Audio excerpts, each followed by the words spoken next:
Welcome back, boxing fans, to another great show with Sean on boxing. Hey, a weekday, a typhoon day, and I'm here with you talking boxing.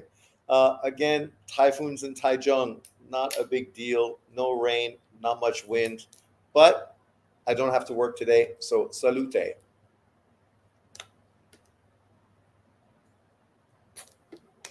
So today we're going to be talking about a lot of upcoming current events and hot topics, as opposed to the majority of these YouTube channels out there that consistently make videos about the same old shit day in and day out.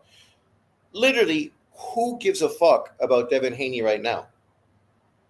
I don't care about him suing Ryan Garcia. I don't give a fuck. That has nothing to do with boxing. I don't care about him clout chasing fucking Prograis, talking about potentially fighting Catterall. Fucking sign the fight, then I'll talk about it. But as far as this back and forth, I know you ain't going to fight him. I know you're going to only fight Ryan Garcia. So why would I even keep your name relevant? Why would I talk about you at this point?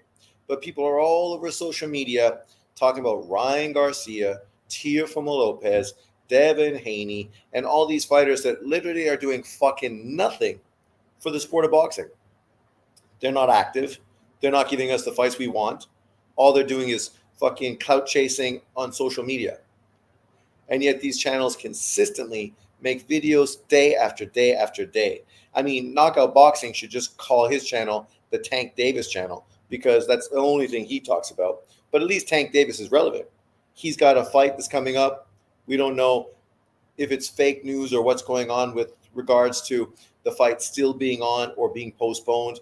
We've heard misinformation, and this is not the first time Tank Davis fights have been said to be called off. Apparently, this is Floyd Mayweather that does this. So, speak about a prick. I mean, who would be surprised that Floyd was trying to undermine Tank Davis? Not me. But let's get to this. Today, we got a lot of current active things that people are talking about and things that actually mean something, as opposed to talking about a lot of bullshit fighters that are doing nothing in the sport of boxing. So here we go. Dun, dun, dun. So number one, obviously, this just came out from Eddie Reynoso talking about the projected fake news conversation between a Canelo Alvarez Chris Eubank fight. For me, I think if Canelo goes to the UK to fight Chris Eubank, that fight makes sense. But regarding the last negotiation that happened and them trying to bring Chris Eubank to the US, that was pointless. There's no point bringing Chris Eubank to the US to try to sell a pay-per-view, because Americans don't know who he is, don't care about him. He's not relevant in the US at all. So for an opponent for Canelo in the States, why bother? Berlanga is a much more relevant opponent. We heard that they were using Eubank so that Berlanga didn't price himself out. And apparently that's what happened, because that's exactly how it unfolded. And now, of course, Eubank, who's potentially in conversation to fight Nigel Benn's son, is now back in the conversation with Canelo. And you can understand that this is Ben Shalom and Eubank probably just clout chasing off of Canelo's name. But I, for one, if Canelo wants to go to the UK and fight Chris Eubank for his first UK fight, I think that would be cool, right? I understand the global aspect of boxing. But as far as Chris Eubank in the US, fuck, why bother? That fight is useless. It's a cherry pick. It's not a fight anybody's interested in the US. But Reynoso came out and said it's totally false. Eubank had his chance to fight Canelo in September, and the only thing he did was complicate the negotiations. We will not touch base with him again for a future fight. And this is nothing new. This is exactly what Eubank consistently does, right? He thinks somehow he is this A-side fighter, yet he's fighting B-level, C-level opponents. This is a guy who Golovkin went to the UK to fight in a very high-level title defense against a top middleweight. And what did Chris Eubank do? Ran away from the negotiations, right? You can't make this shit up. And you know the negotiations were really good because Cal Brook jumped at the chance to jump up 2 weights to get that money, right? Didn't work out as planned, but nonetheless, you got to admire the guy's fucking hunger to do something great. Maton is in the house. Machado, salute. Good evening, everybody. Obviously, here it's just kicking into noon, so I guess midnight East Coast time, US. But let's keep moving through this news. So, this is another thing that I've seen recently, and quite a few people are talking about it. You could chalk this off to fake news, or you could think that there's some relevance in this. I saw Paulie Malignaggi literally criticizing Canelo because he will use Bivol and Better Biev's name, but there's no chance he's going to fight either one of those guys. But didn't he already fight Bivol? Right? So how do you come out with that narrative, even though you know that Canelo already fought Bivol? So to say that now he's just using their names, but he's not interested in actually taking on this level of opponent, it has no fucking truth to it, because literally Canelo already fought Dimitri Bivol. But this just recently came out. It says the ball is now on Better Biev's court, according to a Team Canelo representative. This fight could be interesting. We are waiting for an offer. We will discuss the details. And for me, obviously, this is probably one of the most risky fights Canelo Alvarez could take, but it's also one of the biggest fights. This fight is huge. I know Americans, unfortunately, won't build it up as big as it could be, but for Mexican fans and hardcore fans, this will really resonate to the American audience. This is easily the most dangerous opponent that Canelo's been in with since he fought Kovalev and obviously a prime Golovkin, right? A hard-punching Eastern European, very good amateur pedigree, and a guy that's just resilient and potentially could knock Canelo out. And for the Canelo haters, obviously this should be something they fucking are super excited about, because this is potentially the opportunity to see Canelo get flatlined for the first time of his career. So you figure a lot of haters would really be excited about the prospect of Better Biev versus Canelo.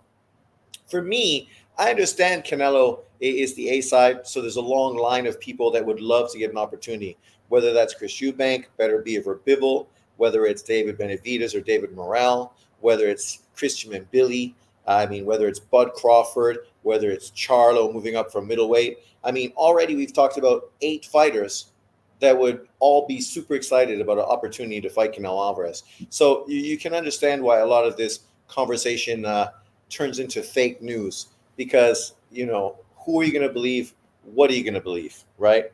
Hollow Ninja is a real one.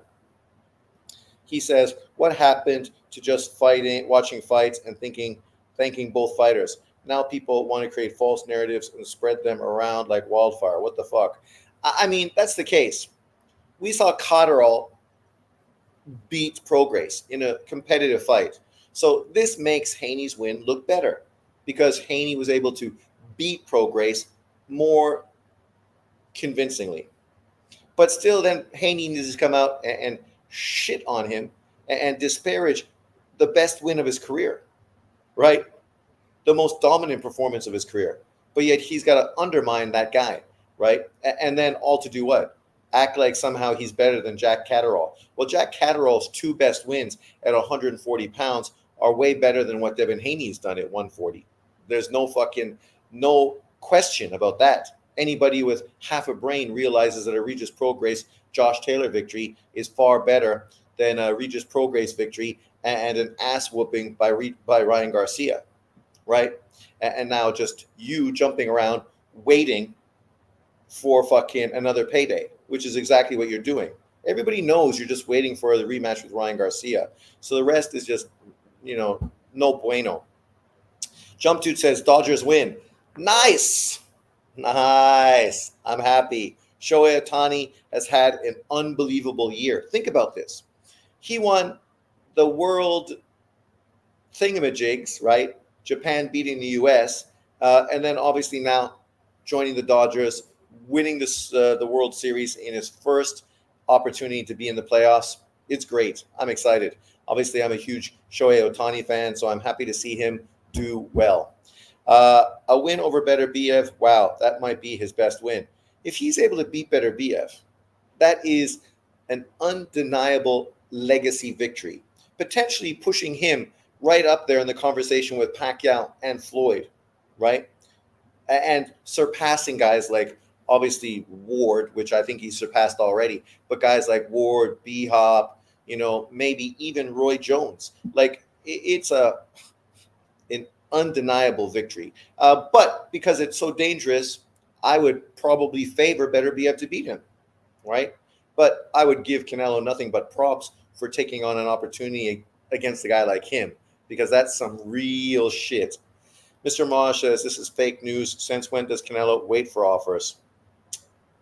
You can say it's fake news, but then you're missing my whole point of today's conversation.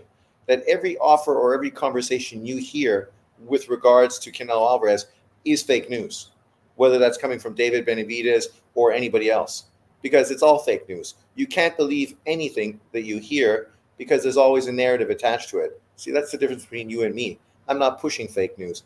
I said this could be fake news, but think about the broader picture. But of course, here you are pushing your negative hates towards Canelo, even though any fighter you like has failed to live up to what Canelo has done.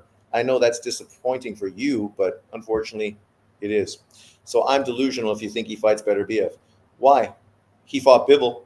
He fought Kovalev. He fought Golovkin. I mean, what do you mean? Why would that be delusional? These people, they are delusional haters. Machado, thanks very much. Thanks for going live. 2 hours left at work and nothing to do. I'm happy I'm there for you, buddy. Yeah, he may never fight Better BF, but he doesn't need to fight Better BF. That's the whole point. If he does, you still won't give him credit. And we know that's true. MLB needs a salary cap like the NFL does. That's probably true. Wow. Laugh out loud. Wow. We got Mirage. Sub Mirage. Why is it fake? Better BF is a champ at 175, not Canelo. Canelo haters made that he is not fighting Eubank since that was real fake news. I know, but that's the point, right? They pick and choose what they want to roll with and get upset about and then praise somebody about. You'd have to praise him for a Better BF fake news comment, but you could shit on him and disparage him for a Chris Eubank fake news comment, right? But yet Mirage is so stupid, he doesn't see the contradictory. Sorry, buddy. Like, literally, you're not listening. And that's your problem. You're too busy trying to fucking spew nonsense and push a narrative. And the reality is, we know what the conversation is right now. Bivol, Better BF rematch, right? The money man from Saudi Arabia is behind that fight. So that would be the most likely fight to happen. But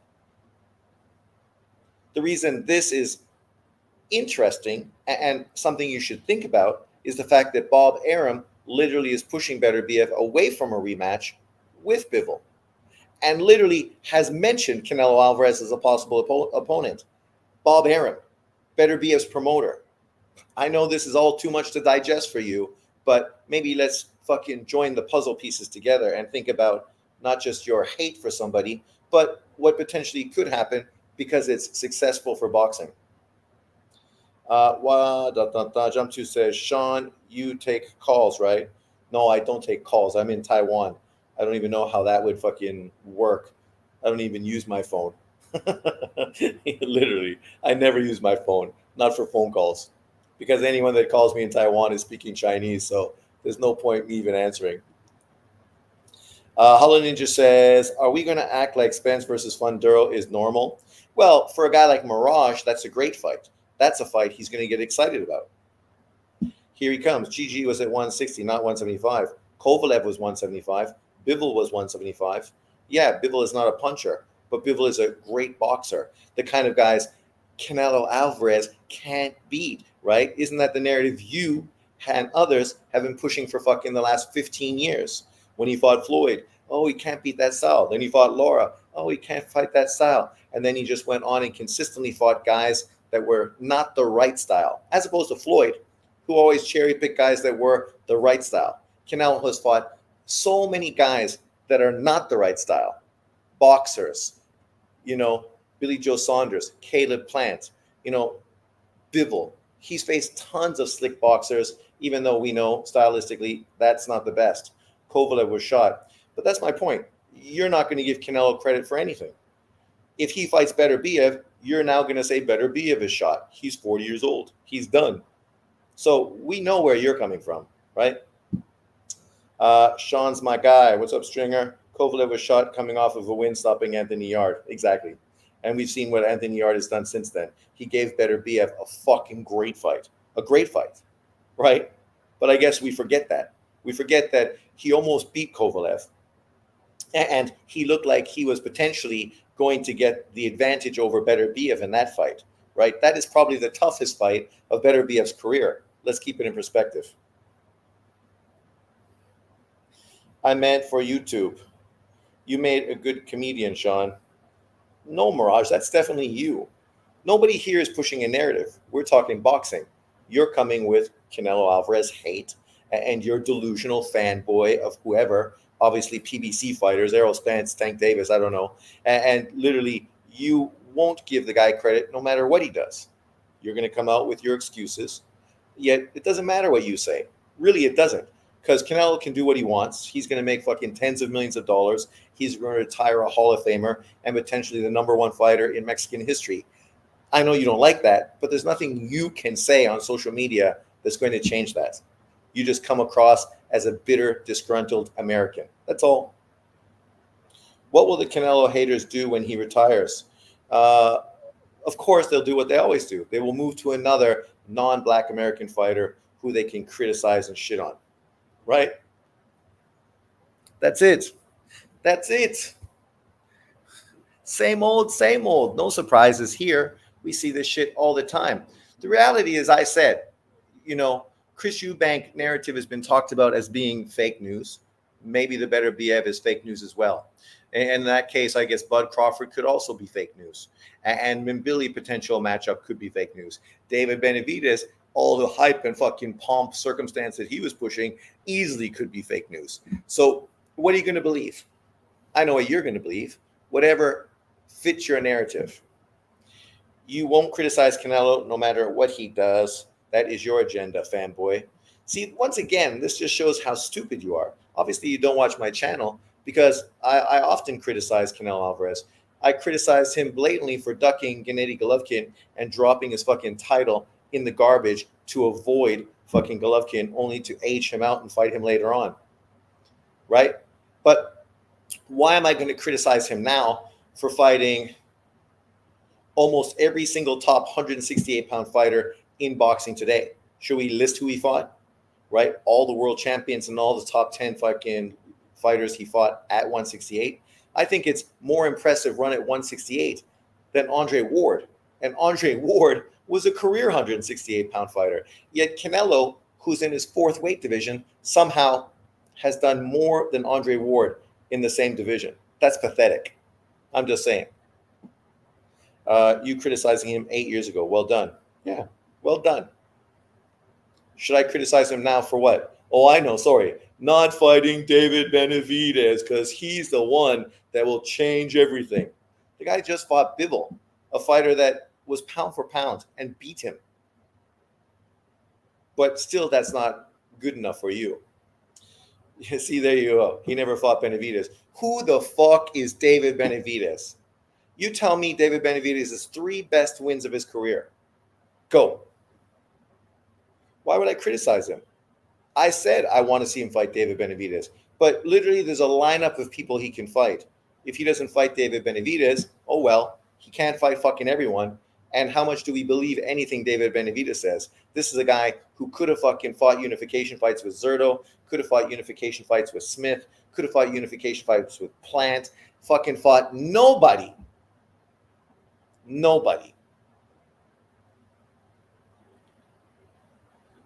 Benavidez can't fight Rod Salka, and you would say that's a good opponent. He would. That's the problem with guys like him. These PBC fanatics, right? Danny Garcia fights Rod Salka and is fucking, it makes sense. It's easy money. The clear number 1 168-pounder for 4 years, his Mando, his interim. And if that's the fight Al Heyman and the PBC wanted, guess what? That would have been the fight we got. But they don't want that because they want to fucking use Canelo to build up Benavidez and try to get their next level of PBC pay-per-view fighters because they know Canelo is not going to be around that long. But if Canelo knocks David Benavidez out and exposes him as a fucking hype job, now what do? Now they still only have Tank Davis, one fighter that sells. But I know you don't understand the economics of boxing. Why didn't Benavidez have his shot mandated? He had two chances. You can't ask him questions like that because this is the same as asking fucking Lomachenko haters why Devin Haney didn't force the WBC to mandate his opportunity worth Loma. And even fucking the president came out and said he didn't do it. He didn't do it. He could have, but he didn't. Because he was happy to fucking clout chase off of Lomachenko and be giving a fucking baby belt. Benavidez ducked Beterbiev already.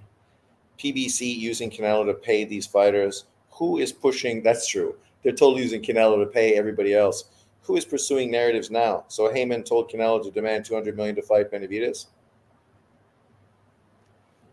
So you're going to use a soundbite as if that's fucking real negotiation.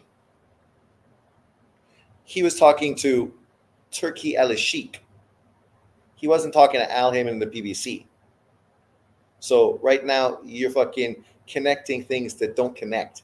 It's completely opposite. You have the PBC that's trying to stay not connected to Saudi Arabia, try to keep themselves insulated from every other promotional company.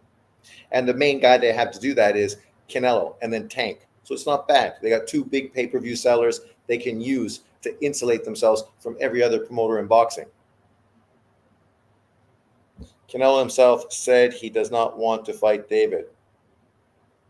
He said that about lots of guys. Then he went on to fight them. So what's your point? He said he didn't want to fight Munguia. He said all kinds of stuff. Like, I never understand how fanboy guys can take a statement and act like fucking it's 100% factual and truthful. And there's no fucking subtleties or gray areas connected to anything people say. It's miraculous how these guys fucking can use a word and then use that to push a whole narrative. But whatever. Even if Canelo fights Benavidez, then people will say he ducked Crawford, Beterbiev. It will just be someone else, Mr. Maj. Y'all still won't give Canelo credit because you hate the guy. It's what it is. That's a fact. I mean, that's 100% accurate because we've seen it time and time and time and time and time and time and time and time and time and time again. I compared it to people that were hating Floyd Mayweather for what he was doing during his reign. And it didn't matter who he fought next because he was never going to get credit for doing it. That's the same thing now for Canelo. So that's why we don't listen to people like you, because we know Benavidez, you don't support him. You're just using him because you don't like Canelo. That's it. If I was Canelo, I'd want a legacy fight, huge payday with Beterbiev. Yeah, that's a fucking historical fight. Far bigger than David Benavidez. What has David Benavidez ever accomplished? Sweet fuck all. Beterbiev is undefeated. Just beat Dimitri Bivol, the only guy, well, most recent guy to beat Canelo Alvarez, and is an undisputed 175-pound champion. You fight him, and now you put yourself right into that upper echelon of pound-for-pound superstars in boxing with Bud Crawford, Usyk, and Inouye, and then Canelo. We already know them and Beterbiev are the top 5 pound-for-pound fighters in boxing, right? So how does that not make sense? Who is Benavidez? I don't know who he is. Canelo said Benavidez, an offer came up to $150 million, and Benavidez manager Samson Lukowicz said that Canelo does deserve $150 million. I remember he said that, but it doesn't matter what he said because we're not trying to hate on David Benavidez and his promoter, who's contradicted himself and been caught out fucking multiple times. Is it a Honduran? Yes. Benavidez is a nobody, never headlines a pay-per-view. Benavidez is a bigger fight. See, that's how stupid you are. Legacy-wise, there's no way Benavidez is a bigger legacy fight than Beterbiev. Benavidez is not even ranked in the pound-for-pound. The best win he has is a win Canelo already has on his resume against Caleb Plant. And he knocked out Caleb Plant. right? There's no way you can hype up a guy who's literally done nothing but lose his title twice. The only reason he didn't get a Canelo Alvarez fight initially is because of him being a fuck up. Uh, Win, lose, or draw, it's a no-brainer. Canelo is loaded with cash anyways. True. Shout out to Roy Jones for common sense. He said, why would Crawford go back and fight Boots? There's something greater he can accomplish that is far more lucrative. Exactly. And this is the same scenario. If Canelo fights Beterbiev, that would be a huge fight. And I don't think Canelo can beat Beterbiev. He probably gets stopped. I think so. Mr. Mirage can't be in the squad. What? Where do we go? Can't be this stupid, can he? Got to be a troll. Of course. Of course. Might as well go on the main man, Beterbiev. Benavidez already has a better resume than GGG, who was a can crusher. So now you're bringing Golovkin into the conversation. What does Golovkin have to do with Benavidez? Golovkin was a two-time middleweight champion who was unified both times. Benavidez ducked unification on multiple opportunities and lost his two titles because he's fucking an idiot. Nah, Mirage is actually this dumb and delusional.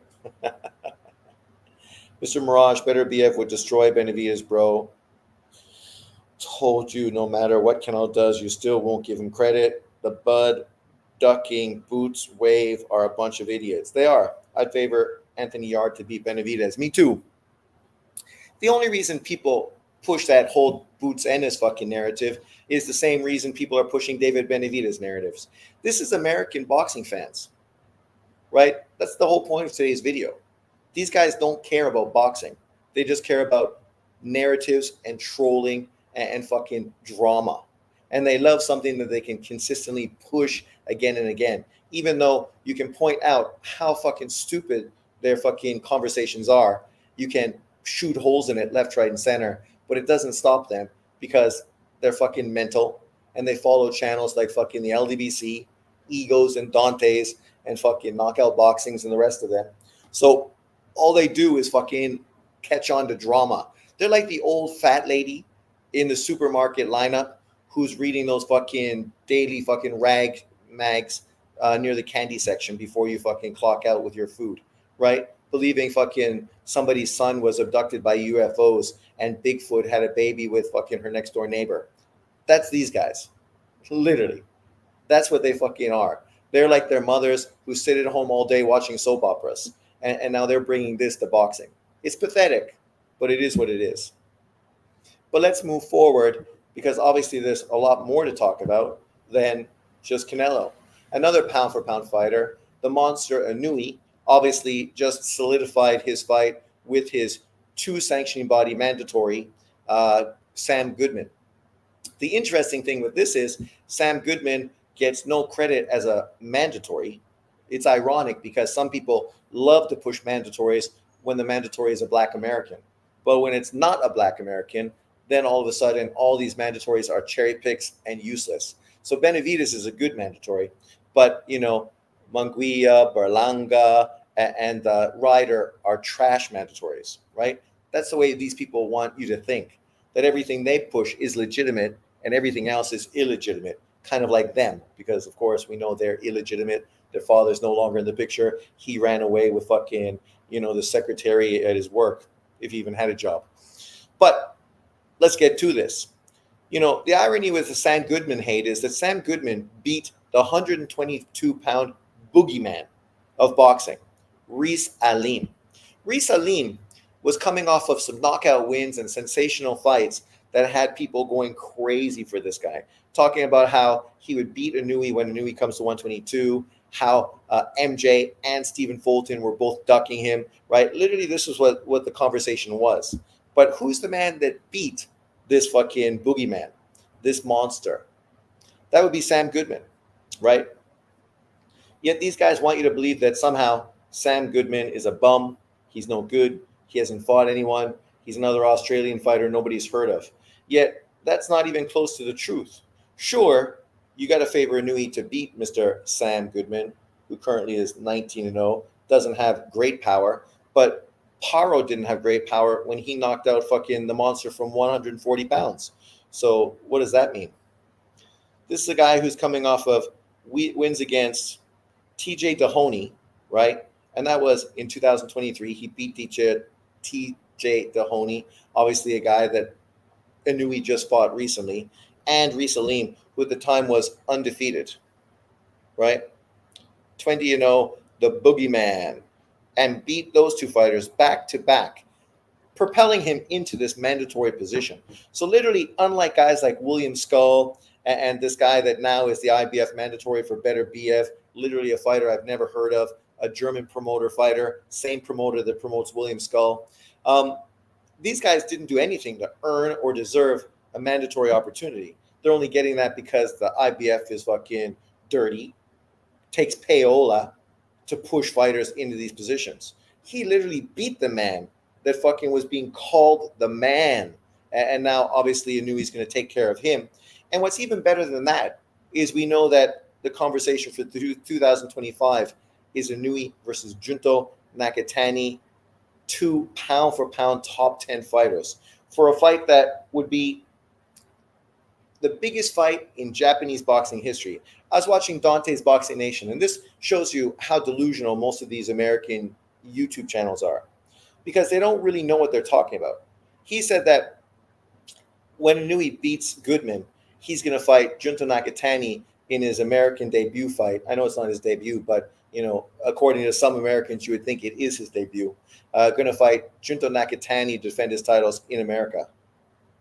I mean, you either are fucking so ignorant or so American-centric that somehow you believe everything is centered around America, that two Japanese fighters, both pound-for-pound top 10, would fight each other in America, as if somehow that's a fight that makes sense, when they could go to Japan, get paid way more money in the biggest fight in Japanese history.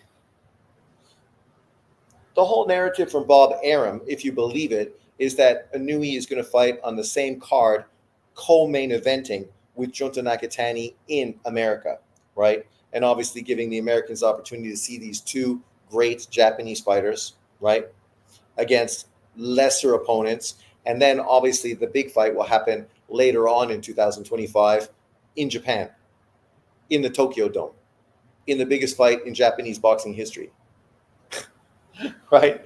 But people are going to listen to guys like him and somehow take what he says as being the gospel. Guys like Mr. Mirage, right? They believe these kind of fucking troll channels on YouTube. Crazy. That knockout boxing dude is delusional. He loves Tank Davis. Dude said Tank Davis would KO Better BF, Bivol, Usyk, Canelo if he was the same size as them. He's a racial fanboy. But that's how he uses to justify Tank Davis as his number one pound-for-pound fighter. If Tank Davis was 175 pounds, he would beat these fighters, right? They can't use facts and reality, so they use fantasy. If he was the same size, he would be able to do this, right? But what has he done now against fighters his own size? Has he beat top-level competition at 130 and 135? No. Has he unified titles? No.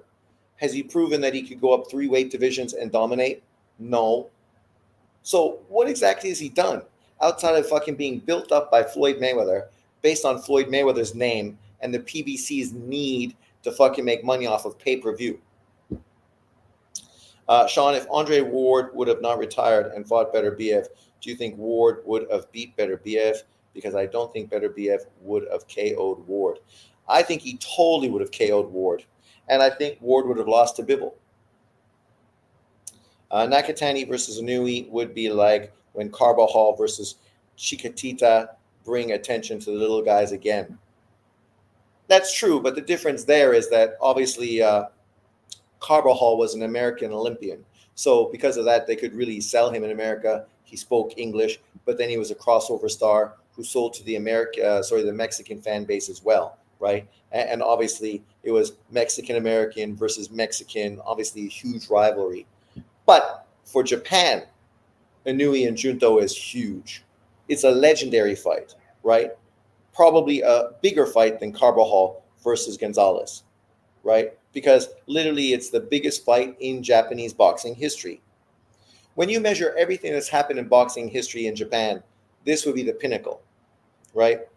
And you know, it'll potentially be amazing the result of this to just the underground grassroots Japanese boxing community. Because obviously, having these fighters cross over and become so big, not just in America, but globally, it is really going to open the door for up and coming young Japanese fighters. Uh, I don't care what about Tyson versus Douglas did record numbers in Japan. JA, what does Tyson and Douglas have to do with Junto Nakatani and Anui?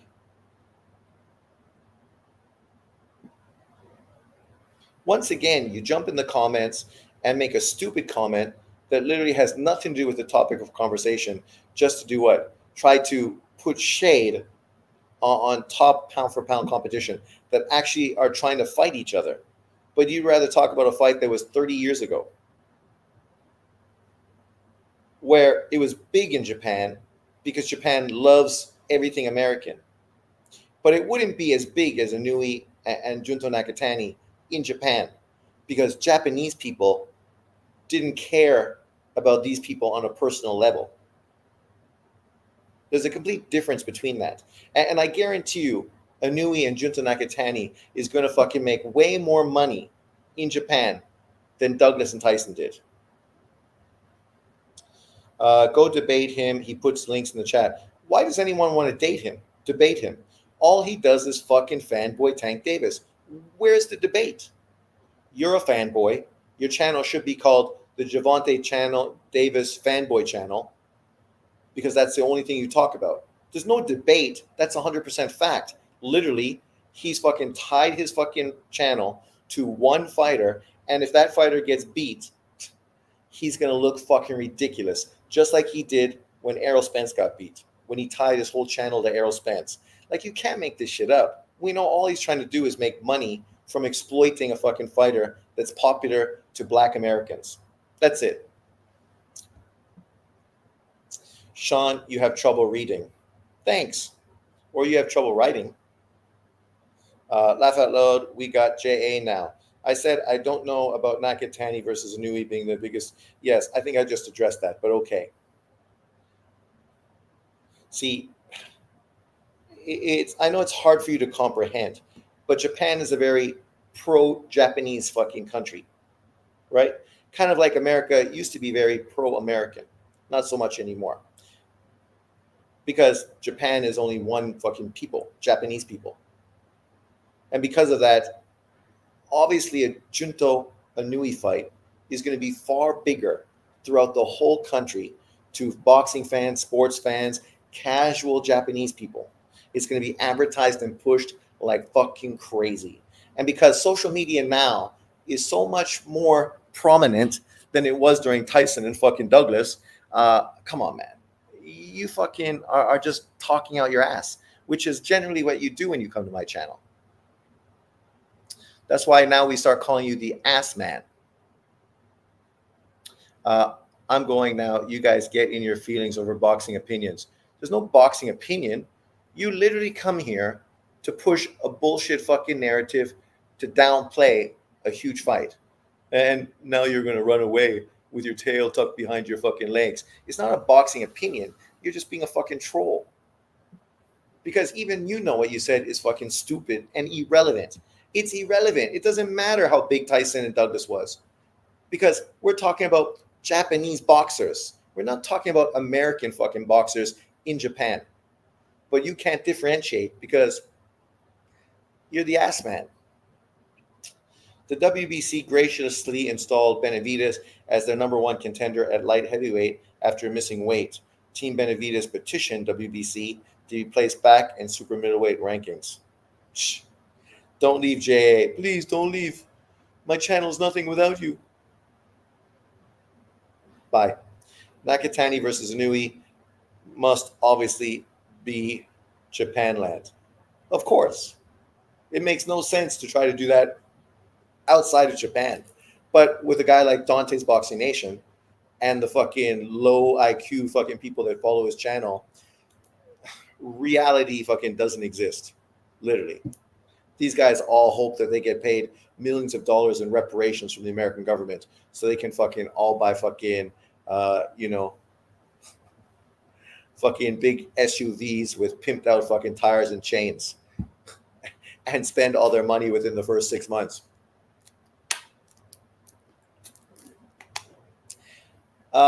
Nakatani versus Inui will probably be a trilogy fight. I don't know about that, but obviously great, like Barrera versus Morales.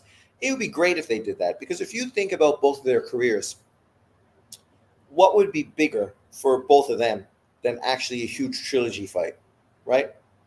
I know people like JB and other haters say that Inui needs to go to 126 to make his name in America. Who cares about America? Inui doesn't need to make his name in America. Literally, he doesn't. But okay, it's like Bud Crawford needs to go fight in Japan so he could make his name in Japan, right? You never hear anyone say that because it's fucking foolishness. But okay. Obviously, if these guys have a huge trilogy at 122, it would be unbelievable. 2 pound for pound top fighters. If the fights are that competitive and actually, one guy could beat the other guy and, we have that kind of real rivalry, that shit would be legendary. Far bigger than really any fighter right now currently in America. Because who in America is in a similar situation, right? That has that kind of opponent where potentially we could see them put on this historical great trilogy type of thing. And then if they do that, potentially even Bam Rodriguez may actually come into play, right? As a potential opponent for the winner, right? To become that Pacquiao, Morales, Barrera situation. Obviously, Morales and Barrera were doing their thing. Pacquiao was coming up in the weight divisions, and then bam, rolled right in. And potentially Bam Rodriguez in this position to do exactly that, which would be fucking the biggest coup for lowest weight boxing, I think, in the history of low weight boxing. That shit would be unbelievable. And still you'd have guys like JB and these other anti-fucking world boxing fans literally shitting on these guys. Oh, look, I knew he lost. Junto Locatani lost. Yeah, fighting each other. Okay. Mirage is not American. He's either from Australia or New Zealand. Ah, okay. As an American, I never understood the whole Inui needs to fight in America thing. It makes no sense. He can fight on planet Mars for all I care. Point is, Inui is a great fighter. Who cares where he fights?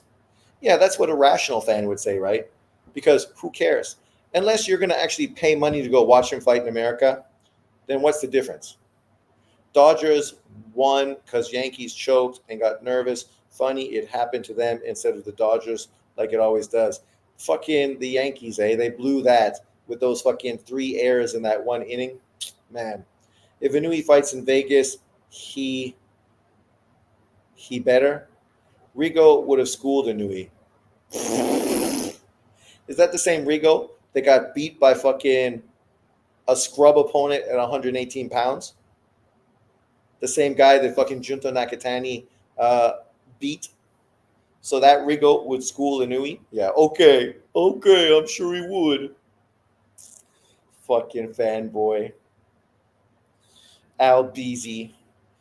Maybe you should get a fucking name that makes sense and is original. And you without your picture anywhere because you're fucking nothing but a troll. Coach messed up putting Tommy in, who always messes up, versus the Dodgers. He was so nervous, and Roberts took advantage. Great game. Fighting in Japan will bring out the best of them. Of course, with that fan base, at home, doing it for their culture. Doing it for the culture, right? Junto and Inui are doing it for the culture. Or is that cultural appropriation? Can I say they're doing it for their culture? Or does that only apply to Black Americans? Get a KO, or he could lose a decision, no matter how dominant he is. Both will not want to lose in their homeland. Exactly. Bragging rights to the galore. Dodgers won fair and square. Experience won the game. Let's see if they can make a dynasty out of it and win 2 more. I think so. Pitching is obviously crucial So we'll see how my man Shohei Otani comes back next year, and if his arm is good, right? Because if he comes back with the other Japanese pitcher and who else they have, they could be even better. Obviously, Inui's not going to be as dominant hitting wise, but they got a great team. They don't need him to be a 50-50 guy. Rico schooled prime undefeated Donaire. Inui went life and death in the first fight with Donaire, who was 37 with multiple losses. Rigo fought Donaire at 122 pounds. Donaire was way bigger than Inui and easily got beat. He landed a few good punches. He broke Inui's eye socket. Inui should have stopped him, which is something Rigo never did. And Inui didn't get dropped, which is something that Rigo did. But okay. I mean, it's okay you pretend to like Rigo, because we know you don't. Inui destroys Rigo. What the fuck?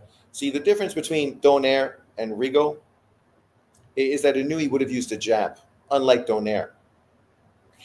And it's funny because when Nicholas Walters destroyed Donaire far more convincingly than Rigo did, knocking him out and sending him back down divisions, when Lomachenko then beat Nicholas Walters, he got zero credit because Nicholas Walters wasn't that good. Okay. I want to see the Astros versus Dodgers in the final. I have a feeling that series would be more epic. Let's see. Astros get the pitching. They just were injured. Sean, they say Ryan Garcia may fight Lopez. What's your thoughts on that fight? Well, let's be honest about the whole situation. I don't care about any of those three fucking dudes because they're all just clout chasing like fuck, right? So I'm going to keep this short and sweet and then move on because no one really cares about Garcia, Haney, or fucking Lopez. They're all fucking social media trolls and nothing more. But to be fair, I would laugh my ass off if Ryan Garcia fought Lopez and told Devin Haney to go fuck himself. Because, you can sue me? Okay, go fuck yourself. Here's your $2 million that you want. I'm going to go fight Lopez and make another $30 million. And you can go fight fucking somebody for $3 million. Now go kiss my ass, right? That would be the good reason for Ryan Garcia to do that because Devin Haney thinks somehow he's fucking important in boxing. He's not. No one cares. He's almost as irrelevant as Shakur Stevenson is right now, right? The fact Ryan Garcia is more relevant is also pathetic because he's a fucking idiot. And now we got one idiot fighting another idiot. Jesus fucking Christ, right? Let's just hope they both fucking knock each other out. That would be the perfect fucking scenario. Rigo never went out on his shield versus Loma. He quit on his stool. He pulled a no-moss like a bitch. Oh my God. The heart of a warrior, not Rigo. Well, Cambosa's left hook was landing at will versus Tio. Just saying. Yeah, I'm not saying Ryan wouldn't beat Tio. I'm just saying I don't care. Fuck all three of those guys. You say Ryan ain't fighting him, BZ, because you hope Devin Haney gets the fight so that Devin Haney can win back his manhood. Instead of fighting carnies, he can actually beat the guy that busted his ass fucking from ring to ring. I know it's hard, right? Because you were dick riding Devin Haney, and now he was so humiliated in that loss that it must really sort of hurt you as a man. Hollow Ninja says, in sports, there's always someone on PEDs or steroids. Does that mean I should go around and sue the league or organization? The Haney's being soft. And the funny thing is they're being super soft because we know the only fight they want is the Ryan Garcia rematch. Why? They were just offered, $2 or $3 million to fight for a world title. They turned it down because it wasn't enough money. But that's how much money you're going to generate because you're not a star. You're not an exciting fighter. No one cares about you. You fucking have the worst fucking takes on social media, and your dad's an idiot. Right? So, the only fight that you can have that's going to be huge is Ryan Garcia, even though Ryan Garcia is a fucking complete fucking idiot. And the reality is, a lot of people think fucking Devin Haney's on the sauce too. That guy works with fucking Conte. We know Conte's history. People don't change their stripes, man. Conte's still just as dirty now as he always was. He just smarter and fucking got caught. So now he's doing it in a better way. Look at how much weight Devin Haney puts on between rounds. But people talk about Ryan Garcia. Devin Haney's the exact same size. He blows up just as much. Go look at how much he blew up in the Regis Prograis fight. Like, these dudes, man, they're just not consistent. So you saying Duran is a bitch? He was the original Mas. Everybody called Duran a bitch when he no mas against Leonard. He literally had to take years and years to redeem himself. Maybe you forget that. I was answering to Mike. Yep, and Ryan Garcia overrated. They just overrate him because Tank beat him, and they always try to hype up the guy that Tank fights. That's true, because I like Rigo. That makes you think. I like Haney. That lets me know how you think. Oh, it lets me know how you think. Oh, I'm very disappointed. See, the reality is you're talking about a fighter who's irrelevant and trying to use him in a conversation today to display or downplay Inui. What did Rigo ever do in comparison to what Inui's done? Not a fucking thing. Not a fucking thing. But let's bring him into the conversation because he's so relevant. Literally, he got beat by a guy that Junto Nakatani knocked the fuck out. That's all I need to say. Duran still won their first fight, though, Barizi. That's true. And people feel the reason he lost the second fight is because of the quick turnaround. They knew they were catching Duran out of shape, and they pushed it, offered him big money so he couldn't walk away from it, and took advantage of that. And we've watched the documentaries, so we know that's exactly what happened. Garcia is way overrated. If he can't hurt you, he's in deep trouble. That's true. He's looked shittier and shittier every fight since fucking Luke Campbell. What does that have to do with him quitting? Haney always rehydrates a lot bigger than his opponents as well. Yep. Haney cuts and hydrates too drastically. PEDs. Of course he's on PEDs. Right? We know 90% of fighters are on PEDs. That's why people in the business mock and ridicule Devin Haney and his dad. Because they know everybody's on PEDs, including them. Right? So they look at that and they're like, what? What do you mean you're suing him because he's on PEDs? But Rigo fought Loma once and quit. I have Boots losing to Karen and Bam losing to Pedro. Duran's heart was proven many times. It has. Devin Haney looked fucking questionable against Linares. Fucking was crying fucking to his dad between rounds in Lomachenko, and then fucking got knocked down and down and down and down and down against Ryan, who he was outboxing. He just couldn't fucking avoid getting hit by the left hand.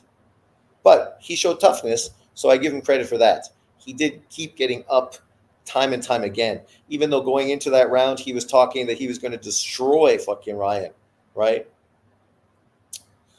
Something tells me Bam not focused and Karen got KO power lately. Oh my God, come on, man. Pedro, the guy Bam fights next. The whole 122 division blatantly ducked Rigo. Inui had to give it to him on a silver platter. Breezy, you talking about that has nothing to do with fucking Inui and nothing to do with Rigo. Yeah, Rigo was ducked by fucking PBC Al Heyman fighters, right?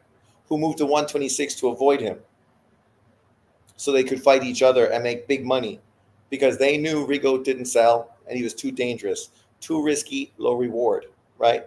But people act as if it was all fucking Bob Arum. Yet the only two big fights in his career are both fights Bob Arum gave him. Yeah, Pedro pulled the upset in Australia. So you're making excuses for Duran quitting because they gave him a short camp, but not mentioning the fact Rigo came up 2 divisions to fight Loma, showing your bias. Breezy, there's no bias. You don't hear me making too much about the Rigo win for Loma. Actually, now, when we had this conversation, I was talking about a 118-pound fighter that beat Rigo, that Junto knocked out. I didn't really focus on Lomachenko. The difference is Lomachenko did not call out Rigo. He was not chasing a Rigo fight.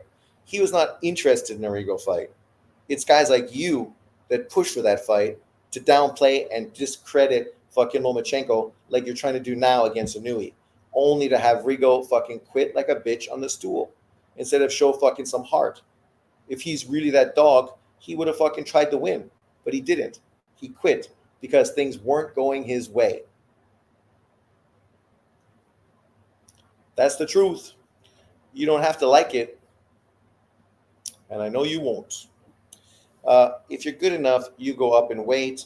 Rigo was getting battered and was almost never throwing. He was so outclassed that he got pissed off. Exactly. It was mental, not physical. Haney and his dad was even saying that they were going to kill Ryan in the ring. Now they sue Ryan for battery. It's absurd. Absurd. Ernesto Machado versus Shiracho. That's a tough fight for Machado on his debut. You can say the same thing for Duran quitting against Leonard. He wasn't getting battered. He was just outboxed and embarrassed. Exactly. That's what everybody says. That's why it took Duran years to fucking live that down. See, you don't understand fucking English? Yep, guys like him said Rigo would knock Loma out, knock him out, break his jaw, school him on a different level. If he dies, he dies. Yeah. Canelo versus Eubank, fake news. Yep. Who will Canelo face? I think it's Charlo. Well, Charlo's going to have to beat somebody to become relevant. The boxing voice, Nestor Gibbs, looking bad lately, defending Victor Conte for snack, all for Bill. Nestor Gibbs has historically been a fucking idiot. And that's why I barely fucking watch his channel and barely mention him. Because he's been an idiot fucking from the inception of his channel. When he said he wouldn't watch any boxing unless it was being televised in America. And it was like, what are you, a fucking idiot? That's why he doesn't know anything about boxing. I mean, obviously he knows more now because he's been doing that channel for 10 years maybe. But at the beginning, fucking idiot. I will fucking debate Nestor Gibbs any day. That dude is a fucking idiot. Plain and simple. Ganja man Ness. That's why, exactly. That's the problem. Your brain don't work so well when you're smoking all the time. Everyone said Rigo was going to break Loma's jaw. Loma ended up breaking his heart. Breaking his heart. Call in. That would be entertaining. Do you think that Tyson versus Paul is a real match? I don't think so. I don't think so. But, you know, we will find out. Speaking of big fights that are now being talked about, this one is fucking excellent. Obviously, we saw Daniel Dubois embarrass and humiliate Anthony Joshua. And everybody that watches this channel knows I'm a big AJ fan. But obviously, I said that fight was dangerous. And Daniel Dubois easily could stop him and win that fight. And that's what Dubois did. Now, the conversation is not a rematch with AJ, which I think is great, because who wants to see that rematch? What did AJ do that makes you feel confident that he would beat Dubois in a rematch, especially at this time? I'd prefer him to go fight Wilder, right? AJ Wilder, it's a huge fight. They're both shot, so it's still perfect for them because they're at the same level. But this fight, Dubois, given the green light to defend his IBF world title against Wardley. Wardley, who just broke fucking UK Olympian's face with a devastating knockout. Man, this fight would be fucking dynamite. Dynamite, right? That's the thing about boxing. We don't need to fucking worry about Ryan Garcia and fucking washed up Rigo, who's insignificant, fucking Lopez or fucking Devin Haney, right? Let's talk about boxing. This is boxing, man. And I know Americans, because these are two UK fighters, don't care. But then what kind of boxing fan are you? Because this fight could shape up to be one of the best heavyweight matchups in fucking decades. I still remember when I watched fucking the crazy New Zealand fighter, what's his face, Tua, fight the crazy Nigerian, literally the crazy Nigerian, end up fucking going to the nut house. What an unbelievable fight that was. And that was Friday night fights. What was it? The Blue Edition or Late Night Edition or something where they spent a little extra money to get better fighters in. That fight, my friends, is fucking killer. And now that I'm talking about it, I'm going to watch it later on YouTube. Holy fuck. And that's what this heavyweight fight is. It's dynamite, man. Dynamite. This fight could be So good. So good. But some people like Al Breezy want to talk shit. Loma was a massive favorite, so why is everyone saying Rigo would break his jaw? See, Al Breezy just ignored fucking social media and YouTube channels, all of who were fucking picking uh, Rigo to dominate him, right? Ego, Dante, Fanon, all these big channels with hundreds of thousands of fucking subscribers, all were pushing fucking for Rigo to win easily. So please stop the cap. Ask the whole LDBC. Uh, Dubar took him to the cleaners. Watch out, Ness was on his debate team in high school. I'm sure he wasn't. Rigo a quitter, just like Dudu. I'm asking you, buddy. Speaking of Loma, the Tank fans are still saying Loma duck Tank, but never mentioned that Tank ducked Loma since 2016. Tank never wanted to fight Loma. He was worried that Loma, now because Loma is old. We know that's true because even when Floyd talked about potentially making that fight, Tank Davis came out and said that fucking Floyd was trying to sabotage him by putting him in with Loma. You know, these dudes are fucking idiots. They always are idiots. They're always going to try to make Tank seem as if he's something he's not. If you want to prove you're something, then do it in the ring. Like Daniel Dubois and fucking my man Wardley, right? That's how you prove yourself. You get in the ring in a real 50-50 fight and prove to people that you are the fucking real deal, right? That you are the man. Not that you're fucking the social media man, that you're the real man. Example, Machado, a real man. Yes, Ike Iabuchi versus David Tua. If you haven't seen that fight, it's on YouTube. Get off your lazy fucking ass. Oh, you don't even need to get off your ass. You could just use your remote control, go to YouTube right now, and click that shit in and go watch it. I guarantee you, you won't be disappointed. And I won't even tell you who won the fight, so it's way more entertaining. Americans are starting to realize that they don't hold the biggest events in boxing no more, and now they're capping. Facts.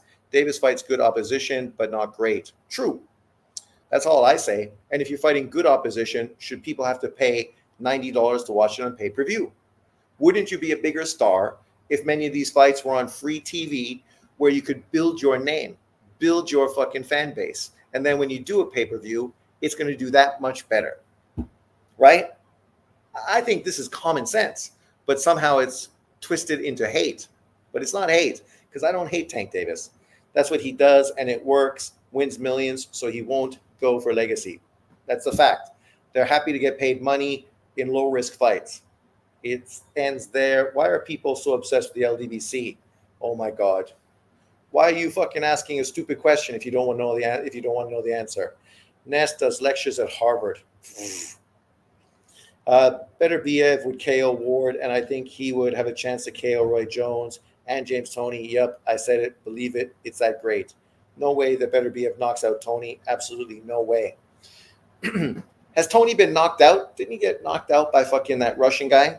Who did he get? Did he ever get knocked out? I'm not sure. That guy got no neck, right? He's kind of like Mike Tyson, but even Tyson got knocked out. So, if there's a will, there's a way. No, he's never been knocked out. Okay.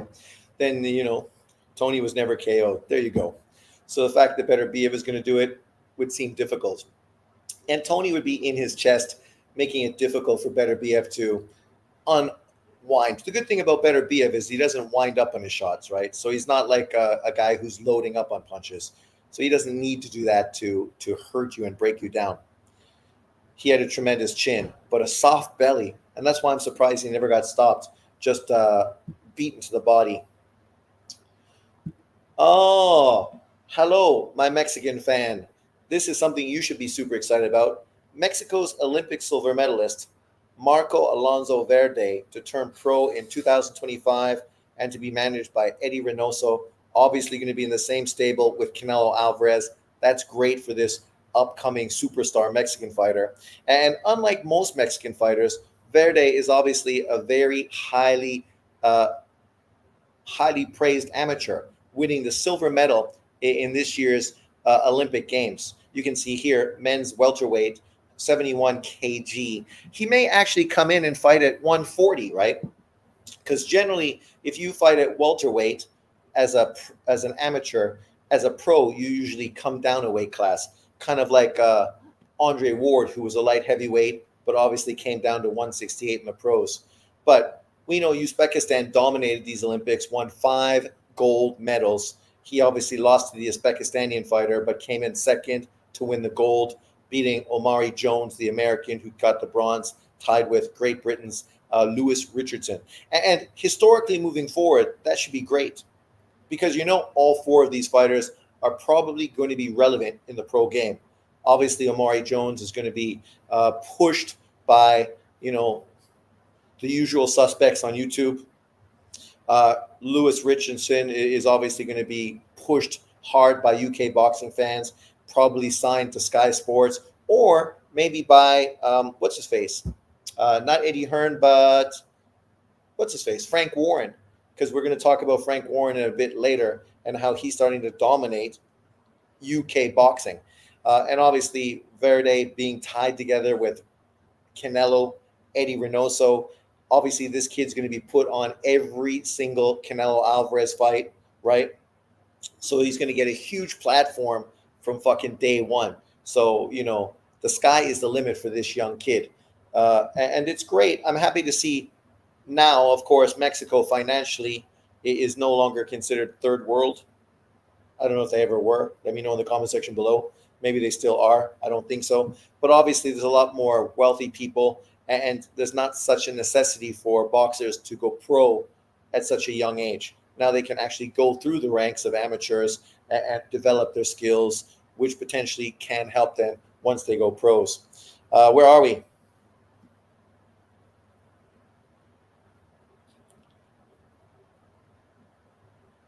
Bum, bum, bum. Lots of boxing here. Sorry, you guys write too fast. Tony was at his best. Middleweight, yes, I agree. Or super middleweight. Boxing is global sport. Why are people hating on potential fight between Canelo Eubanks? From what I've seen on social media, comments, UK fans would love to see Canelo fight in person. That's what I say. If he wants to go to the UK to fight Eubanks, that would be huge. But the way it seems as if he doesn't want to go to the UK to fight Eubanks, and that Eubanks is only capping, and the fight's not really even on the table. Read into that as you will. What took you so long? But yes, it's big news, but obviously Americans don't care about it. Very dangerous he was. In a professional sense, Marco Verde for sure beats the Uzbek guy. Tony versus Jirov is the best way to analyze Tony versus Beterbiev, in my opinion. Very similar, but obviously I think Beterbiev is a much better fighter than Jirov. Verde and Team Canelo. Bullshit alert. Nobody wants Canelo versus Eubank. It's a mismatch. No, see, you're an American and you're ignorant about how boxing moves worldly. It's like having Canelo fight Murata in Japan. Japanese fans would prefer to see a Japanese fighter in with Canelo. They'd love to pay big money to watch Canelo in Japan. But if he was fighting a Japanese fighter, it would be that much more interesting, that much more intriguing. Having Canelo go to the UK against a UK fighter, it's the same. It would be great to see him against an American, but UK fans wouldn't be as excited about that as they would to see him in with a UK fighter. But yes, Uzbek generation, really talented, as soon shown how that style is hard to beat. Madrimov versus Bud. Yeah, and look at the dominance in the Olympics. 5 gold medals in 7 divisions. 7 divisions, they won 5 gold medals. Marco Verde said he would make his choice which company to go to next year. UK fans do. I feel he will be a face of boxing after Canelo. But Nestor Gibbs and biased American fans rather talk about Devin Haney and give Haney 6 hours literally on the show to talk nonsense. That's why I don't listen to it. I mean, he does it because he knows the people that watch his channel all fucking are the same kind of casual, low IQ fucking boxing fans that want to listen to Devin Haney spew nonsense. But I'm not interested. I didn't watch 1 minute of that fucking thing. I don't care. Why do I care what Devin Haney's dad has to say? Because I know he's fucking fronting for his son. That's what he's doing. That's what he's always going to do. You're not going to get facts and truth from him because he's always fronting for his fucking son. I'm a UK fan. Sure you are. In America, boxing is number 9. Not that big, but yes, globally, boxing is better than ever. Nobody from the UK thinks that it's a good or competitive fight. Eubank don't deserve a shot at Canelo. Why? He's bringing the UK market. It's a big fight in the UK financially. I'm not Sean. I'm not American, Sean. Oh man, why do you come off so American then? That's kind of sad. If you're British and you come off like an American, damn son. Because what I know from Brits, they fucking disrespect and don't respect Americans at all. But you sound like an American, so that shit's questionable. Well, you're the minority because all I've seen in people from the UK saying they would love it. Come on, we know if Canelo went to the UK to fight Chris Eubank in Wembley, it would be a huge fucking event. Whether people think it's going to be that competitive or not is irrelevant. Drop a link and I'll debate you. Nobody wants to listen to you. Eubank always falls at the final hurdle. Tank fans in denial, capping that Roach fight, saying it's a great fight. It ain't never been a great fight. It ain't never going to be a great fight. A good fight, okay. Great, never. Cause an emoji from Tank. What UK fans are you talking about? I'm on Twitter following majority UK boxing pages, and none of them are praising the fight. Judging by your profile picture, you're a Mexican that's biased for your fellow Mexican Canelo. Yes, Bill Haney never answered a question directly. Tank channels from H Money to just do boxing, etc., are all blocking everybody who goes against Tank. Of course, because it's all fucking misinformation. They're learning from what? The American government and the media. It just proves the fight being postponed. He isn't the face of boxing. Far from it, and all the Tank fans triggered. Well, to be fair, the fight might not actually be canceled because this is not the first time people said a Tank Davis fight was canceled. They literally said his last fight was canceled too. And apparently that's Floyd Mayweather that puts out this misinformation. So we got to make sure what's true and what's not true.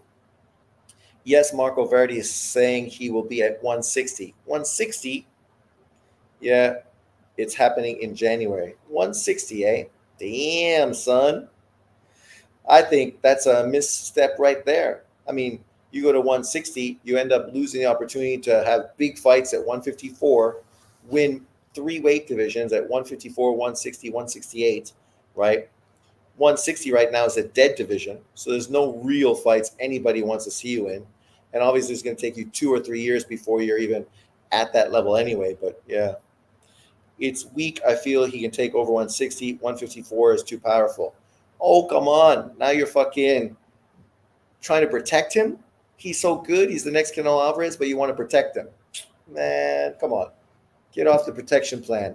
We don't need Tank Davis protection plan. Speaking of UK boxing, because UK is doing it better than America, Edwards versus Yafai. Obviously, this is a huge fight for UK fans. Gold medal Olympian Yafai, the third brother from the family, Sonny Edwards.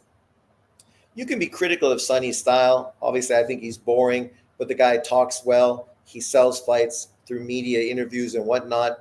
But the great thing about this fight is obviously it's a huge domestic fight for UK boxing fans. Very different stylistic matchup. For Yafai, he's really stepping his level up. And if he's able to beat Sonny Edwards, what a fucking statement that would be. Because we saw how Bam Rodriguez level really was elevated based on his victory versus Sonny Edwards.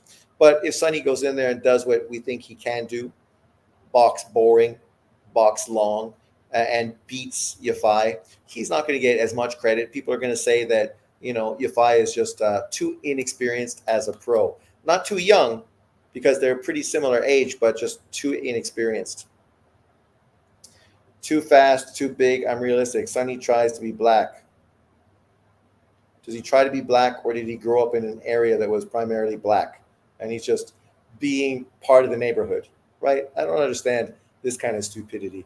Yeah, Nestor Gibbs was hating hard on this fight. He said nobody gives a fuck about Sonny. Yeah, a stupid American. Go figure. Since Bam destroyed Sonny. Again, a stupid American. He puts on a fake Yardie accent, and you know it's fake because his brother talks perfect English. Al Breezy, you say you're from the UK, but right now, once again, you just expose yourself. You know, fucking people grow up in neighborhoods, communities, hang out with certain people. You're in the gym with a community. You're gonna pick shit up. I did it when I was in high school playing basketball. All my friends were fucking Jamaican. It ain't a big deal. It ain't fucking that serious. That's why I feel his channel hasn't grown like he says he hasn't it grown. Yeah, it's because you bash everybody outside of America. Me, I know where Sonny grew up, Sheffield, which was barely any black people. What do you think of what Oscar said about the UK fan base? I heard he said something negative, but I'm not sure. Half yardy. He was roasting Eddie Hearn. That was cool, but I think he went overboard with that one. No, Nestor Gibbs.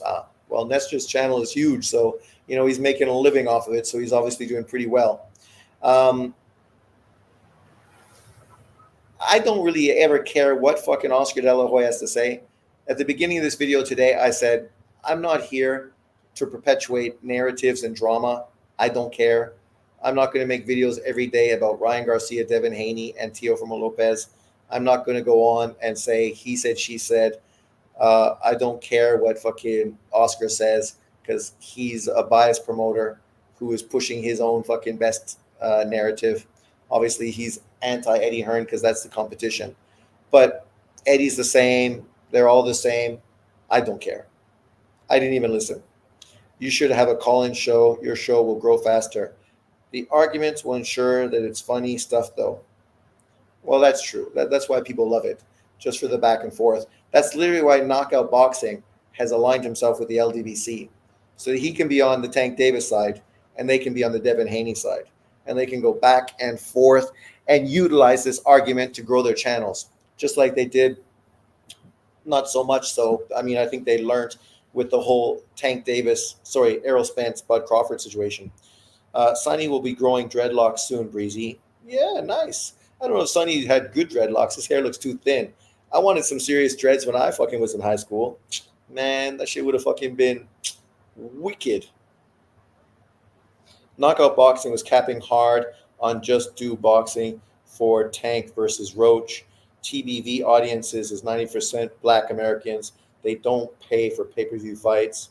They remind me of mini Bill Haney's All the Tank fans. They talk in circles till they bore you. Kind of like fucking Kamala Harris.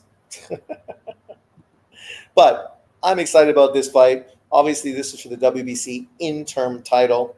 The winner of this is in line to fight my man, Kenshiro Taraji. And let me tell you, that's a huge fight. I don't care who wins. I just want to see these guys fight Kenshiro. That would be a fucking great matchup, right? Whether it's Sonny Edwards, who will talk the talk, or whether it's fucking Yafai, who will walk the walk. It's still exciting. But speaking of more boxing from the UK, we can't get enough boxing from the UK because unlike America, UK boxing is actually doing something. A lot of great boxing this week. I got Lemos beating Keyshawn. No chance, but you've said that many times. Yes. Number one thing, the guy can run a call-in show. I have Francisco beating your man Kenshiro. Sergio Mendoza by stoppage. Yes, I know. Same old bullshit narrative. But this is another Magnificent 7 card listed December 7th, Saturday. Sam Noakes, right? Sam Noakes is a good UK fighter.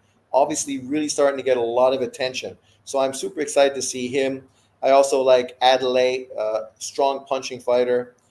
Bentley. We know Bentley was supposed to be getting a big fight, but obviously that hasn't worked out yet. So it's good that he's staying busy and active. And Okoli, right? I mean, I'm not an Okoli fan, but Okoli is a real threat in the heavyweight division. Boring as fuck, but stylistically not an easy fight to beat. And obviously, this being in the Wembley Arena should be big. Obviously, you don't have the big superstar names, but as far as just the card overall, solid card. And Sam Noakes, man, he's really a guy that's really coming up the ranks at in boxing. Obviously, Americans aren't really talking about him or don't even know who he is, but that's no surprise. If a fighter is not American, then they don't really know who the fuck they are. But for UK fans, I think they're excited about Sam Noakes and what he's showing you. He's going to be a player. Where are you, Sam? Am I blind or deaf or retarded or all three?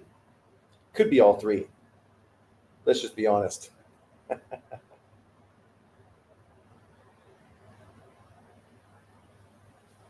What's going on? What's wrong with me?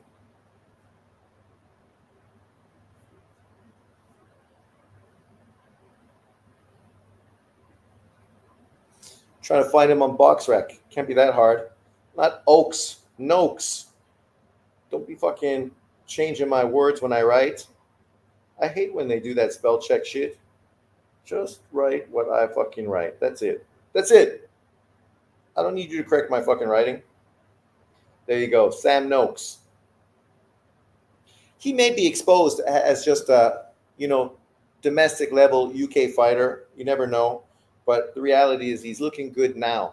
And it'll be interesting to see what he does moving forward in his career. My man right here. Oh, nobody can see. Where's his face? They don't even have his face on fucking BoxRec? Look at that. That's disrespectful. They don't even have his face on BoxRec. 15 wins, 14 knockouts, and they're not even putting his brother on the fucking list. 27 years old, right? So right now he's really coming into his prime. And obviously, he beat historically very, very, very capable fighter Vaughn Mendy over a 12-round decision and is just moving to that next level. I think he's a player. I'll be interested to see what he does. Let me know for you UK fans what you think about Sam Noakes. He's still a danger. Where are we? Bacoli got that punch. Oh, I like Bacoli. He's good. Liam Davies will be there. I'm impressed. Why he knock out Eric Robles? No, he not. Bacoli got that punch. He get battered by all them top heavyweights. See, you say you're from the UK, but all you do is fucking hate UK people. Another card, yeah, it deserves no fight if he impresses again. Yes, he's a danger to most heavyweights. Bacoli, to be fair, Americans don't care about boxing. Only the big names, Ryan, Tank, Canelo. That's pretty much it. That's all I say. These guys are all casual. They pretend they're boxing fans, but they don't care about anything. That's why those channels consistently cloud chase off the same five names day after day. I know 95% of UK fighters and have never heard of Sam Noakes. You're not from the fucking UK. A potential banana skin. Yeah, I think that's all of boxing casuals in America don't know Fury, Usyk, or even Bud. Well, let's hope they know Bud. If they don't know him, that's a real fucking red flag. And here's a huge card 2 weeks from now, or next week, sorry, November 9th. Obviously, they're not up against the best opponents, no matter what my man in the comment section tells you. But Boots versus Bam, co-headlining a fight in Philly. We know that the last card that Matchroom did with Boots in Philly did very well. So obviously they're jumping back in the well. And now throwing Bam Edwards on this. Man, that shit's fucking excellent. Excellent. Excellent. Two of the best young, potentially pound for pound dominant fighters in boxing today. I could easily see how Boots, Bam, and Shakur are going to dominate pound for pound for the next 10 years. Obviously, you got 7 other fighters you put on that list as well. But, those 3, from what you see, they definitely show they got the skills, and skills pay the bills, right? Isn't that what Floyd Mayweather fans used to say? So I'm excited. I mean, I know they're not up against the best competition. It's more showcase fights. I do expect Boots to beat Karen more convincingly the second time around. And I know Bam is going to beat Guevara. Drop the link if you think I'm American. I can hate on UK fighters. They're all boring and hugged to death every single fight. See, and JB says that UK fans are not ignorant like Americans. But Albizi just shows you that that's not true. Ignorant fans are everywhere. A legend being compared to an email champ, literally. Come on, man. Why hate on Boots? I know Boots ain't Mexican, but come on. Let's be fucking honest. Cap, only Bam, Boots is not it, dude. Agreed to disagree. I know, but you kind of expose yourself that you just never have a good word to say about any black American fighter. I know more about UK boxing scene than you. Just because you like a random guy named Sam Noakes doesn't make you a boxing encyclopedia. It does compared to you, who say you fucking don't even know who he is. At the end of the day, boxing is supposed to be an entertainment business. That's true. Not Karen and Pedro, good man. Don't be surprised if they perform well. I'd be surprised. Is a Coley not boring and hug to death?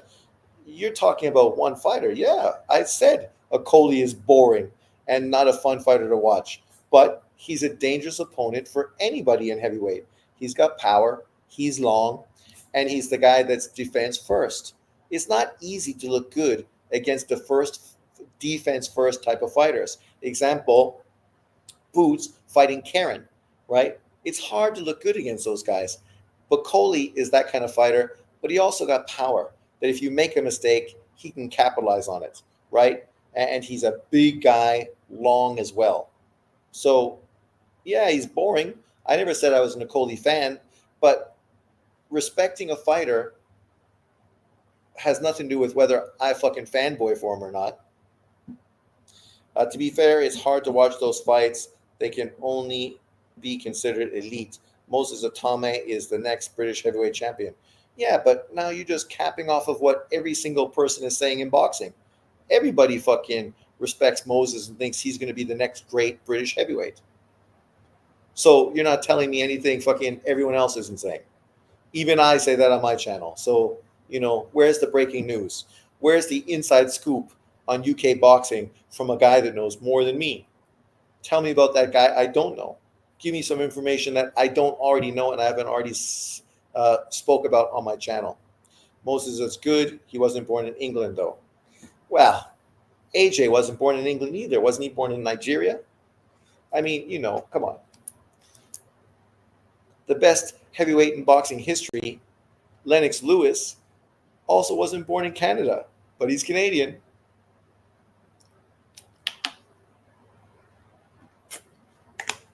I have Jalalov dominating the heavyweight class when he finally gets the chance to show. Well, he got lots of chances to show that he's good. And so far, he's shown that he is more focused on trying to win amateur titles than pro titles, right? These Eastern Europeans, they love the amateurs. Like, that's why he's went back and fought in the Olympics, even though he already has 10 professional fights. Why he just went back and did some European tournament. These guys love fighting in the European League, the Olympics, the World Games. What do you think about Romford Bull Johnny Fisher? Overrated. Second best, Richard Torres Jr. The rematch will be great between them two. He's a two-time gold medalist and destroyed my man, Richard Torres Jr. Yeah, he did. But then the second time they fought, Torres Jr. took away his left hand. He ended up beating him with his jab in the amateurs, which wouldn't be so easy in the pros. And the fight was far more competitive the second time around. But let's jump into the next topic of conversation, because obviously you guys just ain't feeling Bam like you should, because Bam is fucking dangerous. The conversation is that Bam may fight Roman Gonzalez. And for me, obviously, I'm a huge Roman Gonzalez fan. I don't want to see Roman get beat or embarrassed by a young, hungry up-and-comer. But at the same side, I'm a fan of boxing. So I'm excited to see Roman and Bam fight, even though obviously Bam's catching Roman at the end of his career and Bam's at the peak of his career. So we do expect him to win. But I'm intrigued to see if Roman Gonzalez can do better against Bam than Estrada did. because I think Roman's a better fighter than Estrada. I know Estrada's got 2 wins to 1. I feel one of those wins was a robbery. It should be 2-1 Roman Gonzalez. And if that was the case, we probably wouldn't have got the third fight. So I guess it's fair for Estrada. Otherwise, he probably wouldn't have got that third fight. But yeah, in that sense, I mean, I would have loved to see Roman move up to 118 and become a 5-weight world champion. That's pure legacy right there. Obviously, there's only a handful of fighters who've won world titles in 5 weight classes, so it would have been great for him to do that. But to take on a champion like Bam Rodriguez in his prime, shit. How can I not be excited about the possibility of that fight? Even though it may make a fighter I love look bad. And, guys like JB will use it to shit on Roman Gonzalez, even though he's 37, 38 years old. And it's like, really? Really? You're going to hate on him for taking on a guy like Bam, but Dick Ride Tank Davis, who's never taken on anyone like that, and he's turning 30. Okay. Bam is definitely the goods. Bam said he can go all the way to 130. Well, then he shouldn't be wasting time at 115. He should move up to 118 and fight Junto Nakatani. That would be the fight. And then the winner of Junto and Bam moves up to 122 to take on Inui, right? That shit is legacy, historic. Like I said, Barrera, Morales, Manny. Put those motherfuckers in the fucking the tank together, push the on, and let that shit unfold in front of us. That's a whole nother legendary level. I love Chocolatito, but he's old as fuck. Bam stops him late. I would love to see him win the fight, though. It would be an incredible victory for him. Holy fuck. If he beat Bam, the truth is people would say Bam was just a hype job. But, man, my man Sugar Nunez finally going to fight Anthony Katsache. He can't duck no more. Shame, he's a weak division, pound for pound. He's up there with the best. Who's in a weak division? H Money channel really high on Sugar Nunez. They love the knockouts. Finally, they go for a Mexican. Yeah, Chocolatito gets stopped by Bam. H Money used to think Haney was the best thing since sliced bread. Prime Chocolatito stops Bam. Oh, I agree. I think Prime Chocolatito beats Bam. But, it is what it is. You take the fights when you can get them. You enjoy them, even if it is what it is, right? There's been lots of great fighters I liked. I was a huge Sugar Ray Leonard fan. He fought Terry Norris, fought Camacho. He was past his prime. Those guys beat his ass. But you got to fucking praise a dude for taking on that level of opponent well past his best. Laughed my ass out. They got mad when Haney lost to Ryan. The night was funny. I couldn't find the stream again. They deleted it right away. Bam is a much better fighter than Choco ever was. That ain't true, but a casual fan like you, of course, you're going to say that because all you do is try to shit on everybody. And it ain't even like you probably like Bam. If we use another narrative, then you'd shit on him. But let's move forward to the next conversation. Obviously, women's boxing. I know I'm not a huge proponent of women's boxing, but Katie Taylor, Amanda Serrano rematch for Taylor's undisputed super lightweight title is set to take place at 138 now, a catch weight. I think this is dangerous for Katie Taylor because Amanda Serrano looked like she was going to knock Taylor out the first time around. And now you put it at a weight that benefits Serrano. You just may give her the advantage that she needs to finish the job. And Taylor, obviously the best women's boxer in women's boxing history, right? Look at her resume and the challenges she's taken. There's never been another woman boxer who's had the resume that Katie Taylor has. You got to kind of compare her to Canelo Alvarez. Obviously, she's in women's boxing, so there's not a long history attached to it. But what she's done is fucking incredible. If she's able to beat Amanda Serrano again, I think at this point she should just retire. She's already mid to late 30s. How much more can she do, right? For Serrano, obviously, if she wins, then it's a matter of what huge potential opportunities available to her. And you beat Katie Taylor. Maybe the trilogy fight happens. or maybe there's another big opponent for you. But what a fucking matchup. As I said, I'm not a big women's boxing fan, but that fight was great. It was a great fight. If you've never seen it, go watch it. I guarantee you won't be disappointed. It's a great fight between two high level, excellent female boxers. Ryan stops Haney. He looks so fast and strong. Chaco was a classy fighter.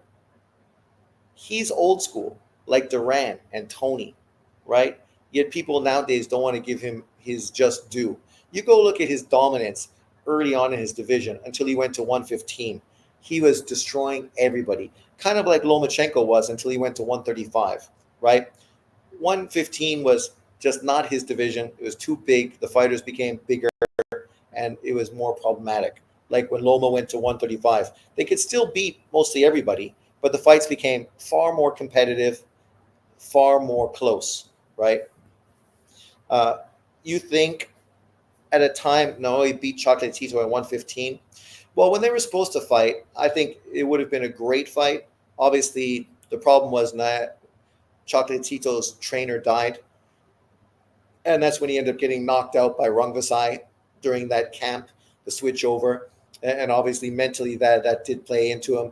Then he lost the draw, the first fight, which I think he won, but because of the headbutts from Rungvisai and the cards went against him, which was fucking shit. Because if he would have got the decision, Anui for unification was supposed to be the next fight, right? Apparently the paperwork was all being set up and everything. That would have been great. And maybe Anui could beat him, but the reality is we never saw Anui beat anyone great outside of his first fight of that weight. Everybody else he fought was mediocre, unlike who Roman was fighting. He was fighting legends. Anui is fighting, mid-tier opponents. And then we know that Anui blatantly ducked Roman Gonzalez at 112, literally jumped over that weight division to go fight a 40-year-old, a great legendary 40-year-old, to become the 115-pound world champion. Where are we? Surprised you're talking about it. Nobody ever does, just women boxing channels, which are few. I talk about great boxing matches, regardless of who's involved. Funduro versus Penez for Undisputed as well this weekend. Great fighters, just a great fight. Why are you being misogynist, Sean? Women boxing's the best. It's not misogynist if I don't care. I also don't care too much about the WNBA. Men watch female sports to watch sexy bitches. That's why we do it, because we're men. You're not really watching it because you want to see high-level sports. If you did, you'd watch men because they are better. They're at higher level. Yeah, it was going to be on HBO Max. Sean, why do you never drop links to have actual conversations? You say a lot of shit that's impossible to fully break down and debunk without a back and forth dialogue. I don't think that's true at all.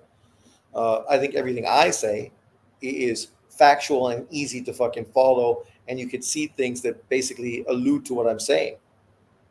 You throwing out hate towards fighters, that is something you can't back up because it's just your irrational fucking feelings. Why you got Bam versus Chocolatito? Who you got? Well, I'm obviously favoring Bam to stop Roman late, but I'm a huge Roman fan, so I don't like saying that. But the fact that I'm okay with the fight tells you everything. Richard Sampson says Anui can only fight who's there. That's not fair to him just because Roman may have had a better era. Well, Richard, to be fair, he jumped over Roman at 112. Roman was there. And then he was at 115. And he didn't fight Rungvisai. He didn't fight Estrada. He didn't fight Quadras. He didn't fight Roman. He didn't fight the IBF champion. He didn't fight any of them. And they were all there. So I ain't hating on Anui. I'm just telling you what happened during that period. He didn't fight those fighters. What has JB been bitching about lately? Oh, racist this, racist that. Blacks are best. Everyone else is shit. Feminists not going to like you saying that, Sean. Well, my channel is not for feminists. I'm 56 years old. I'm a feminist. I believe women are equal. but I'm not fucking woke. So this modern feminists, which actually hate women, yeah, I don't care what they have to say. Not fucking at all. Fuck them. They can go kiss my ass, use their tongue, and then I'd appreciate it. But let's move forward. Doesn't matter. Anui became undisputed champion. Richard, but you're ignoring the reality of the situation. He skipped 112, where Roman Gonzalez was considered the number one small fighter at that time. He skipped it. Why? Because he's from Japan.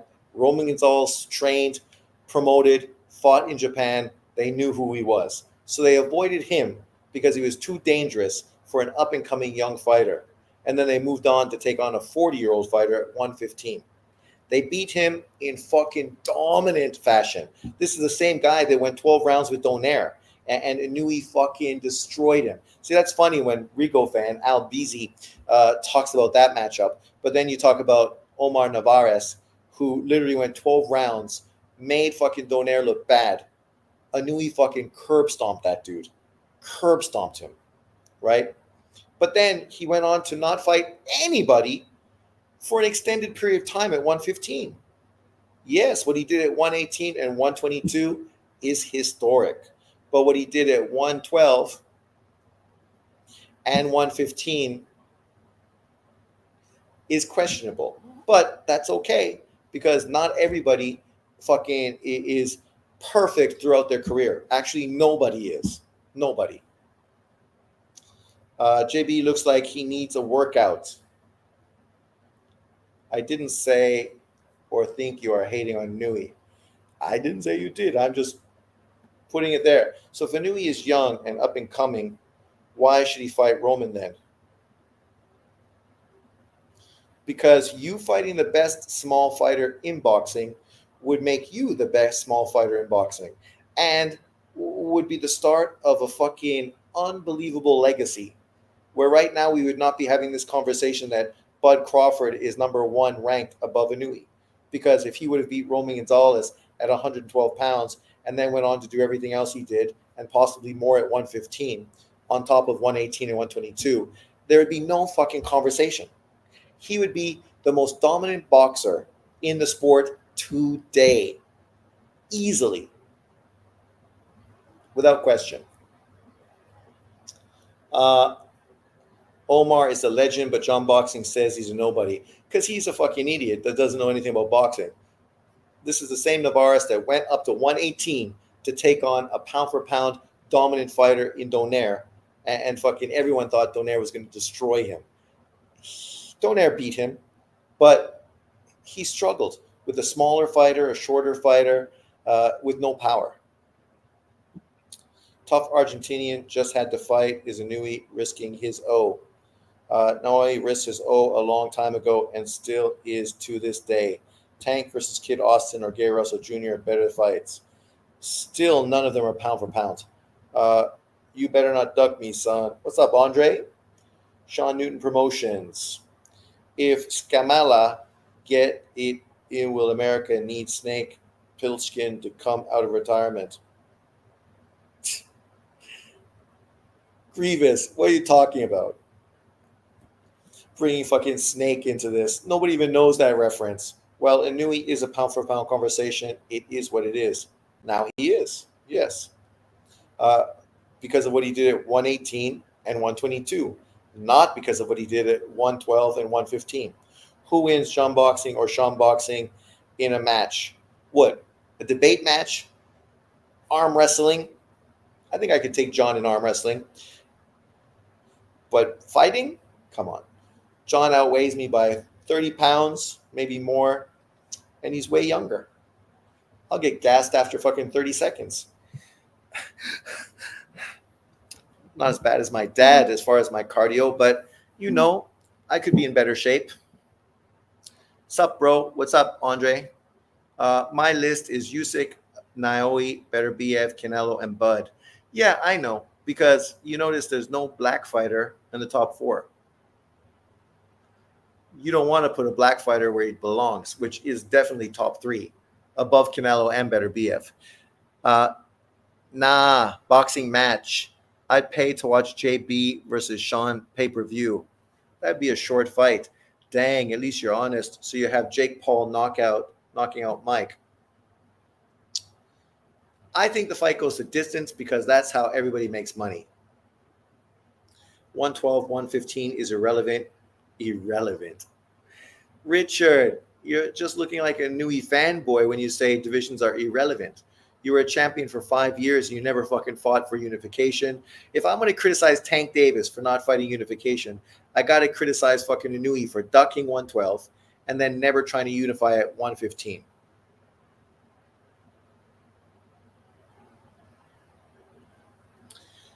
If he didn't move up and he had beat Roman, then you would have said he should move up. He would have moved up. But why would you skip over a division when you have a potential super fight at that weight? I do. Round 5 knockout. I wouldn't want to watch two YouTubers fight each other. It's stupid. I agree, Richard. Not a fanboy. You literally said Inui was young and up and coming. He was a world champion at 108 who skipped 112 to beat the dominant world champion at 115. So Tank got to face Muratalla at least. I mean, somebody. Too many 130 guys being brought up. I agree. But Muratalla is also not a pay-per-view fight. Okay, Mr. Sensible. Laugh out loud. Why did Well, you just got to give more foundation. Nobody knows who Snake Plissken is. You're just exposing that you're old. Why did Mosley skip a division? Also not a good look. Mosley was on the gear. That's why Mosley skipped. Yes, exactly. You keep going back and forth with comments. Why not just drop the link? It's a much better way to communicate. Well, so you don't want me to engage? Okay. So I won't engage, Albreezy. I will just talk about what I want to talk about, and all of you can go fuck yourself. Okay? Is that going to make you feel better? The reality is, if I dropped a link, it probably wouldn't be for you because nobody is that interested in any opinion you've given so far.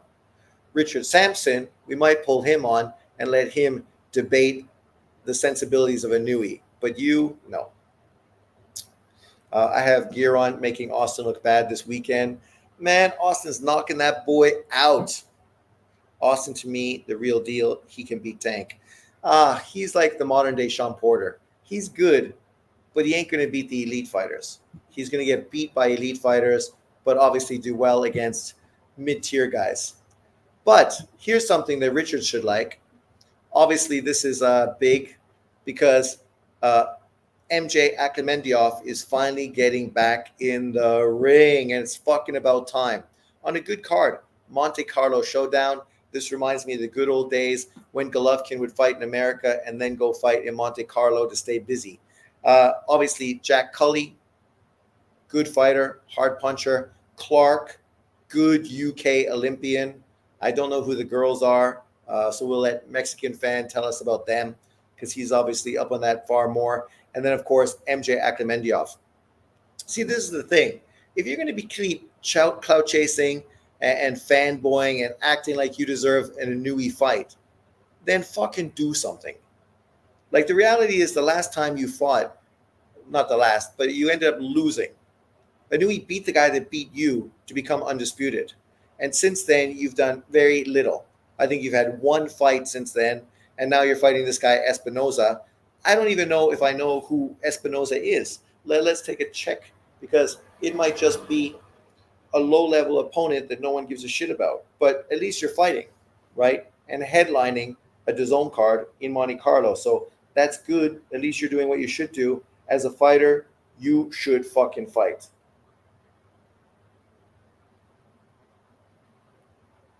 But let's look a little closer. So MJ, 12-1, 9 KOs, 29 years old, just not as busy as you should be. You fought twice in 2023, once in 2022. This is your first fucking fight in 2024 against Richard Espinoza Franco. 30-4. Let's check this guy out. Got knocked out once, got 25 KOs. He's Mexican. So we know that my man in the comment section loves him. Where are we? There we go.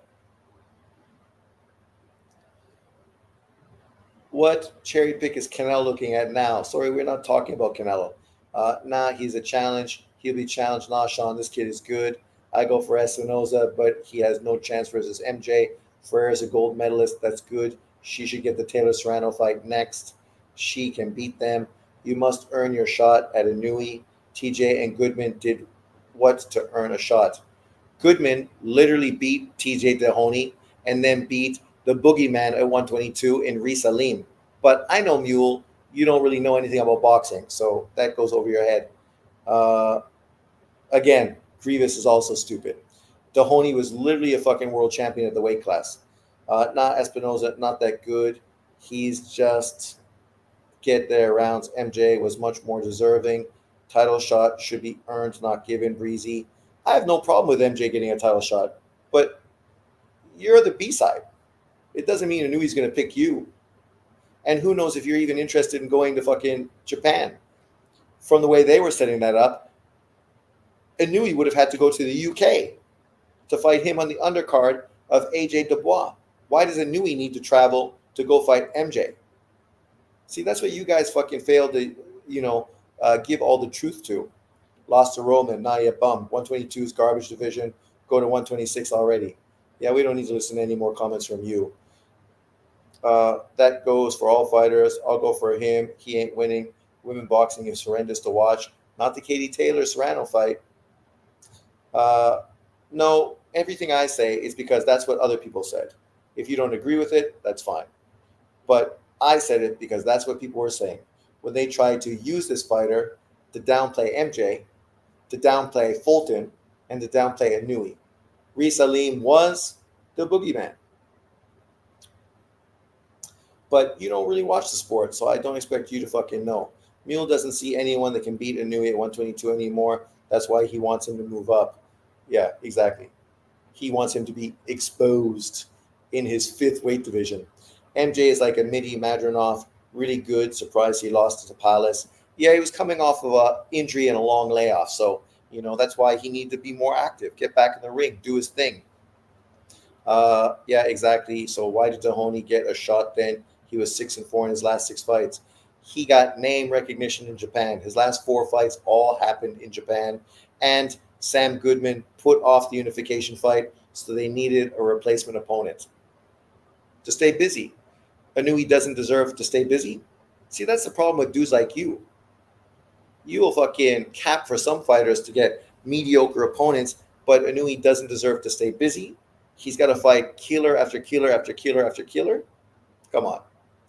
Love that card apart from the main event. It's just for casuals. Lucas Bad Eye will get another chance to grow his fan base after the KO of the year. Fulton lost to Figgy. That's you, Sean. Lucas Batty, he good. Yeah. Win boxing doesn't cut the mustard, Shawnee. I got Lucas beating Keyshawn and give Tank a fight. Yeah, whatever. But this Espinoza guy, his last fight, he fought a guy 42-28-1. Prior to that, he fought a guy 27-12-1. Prior to that, he had a no contest against a guy 14-6. This dude is just a stay busy opponent. He ain't fucking nothing. If fucking MJ don't look good against him, that ain't gonna help him get fucking a Nui fight. So let's hope he knocks this fucking dude out. Nah, Espinoza sucks, respectfully. Well, you were just preaching him. You're just saying he was great. See, once again, Mule, this is the ignorance of casual fans like you who are just too stupid to fucking actually be boxing fans. Inui could fight almost anybody he wants in Japan, and the fight's going to sell. It wasn't on pay-per-view. It wasn't in the Tokyo Dome. It was a smaller venue. They understood that this wasn't the biggest fight, but they just fought Luis Neri in a Tokyo Dome fight. Then they had a mandatory fight that they were having this year. How many times has Inui fought this year? Right? See, this is the difference between guys you like who fight once a year, maybe twice, right, on pay-per-view, as opposed to a guy who wants to be great and understands that you need to stay busy to keep your tools sharp. So you fight a guy, an ex-world champion, something Boo Boo Doo Doo Andrade never did in his career, because he never fought any ex-world champions, never fought any current champions, never fought any future champions. And when he did, he got knocked the fuck out. No, I never said that. Be honest, Sean. With Louis dropping Noe, you got scared. Scared? I wasn't scared. I knew Luis Neri's dangerous. He's a guy that upset a fighter I liked when he first went to Japan. So I know he's dangerous. Noe's face was all terrified. Shawnee eats the Taiwanese cuisine, man. Taiwanese cuisine has nothing to do with Japan, man. Nothing. The point we watch boxing is because we want to see fights that are dangerous and competitive. And if that's the case, your favorite fighter might lose. I'm okay with my favorite fighter losing. I'm not a fanboy that fucking ties my identity to a boxer, unlike many of these other people, right? Where, it's about the culture. He's doing it for the culture.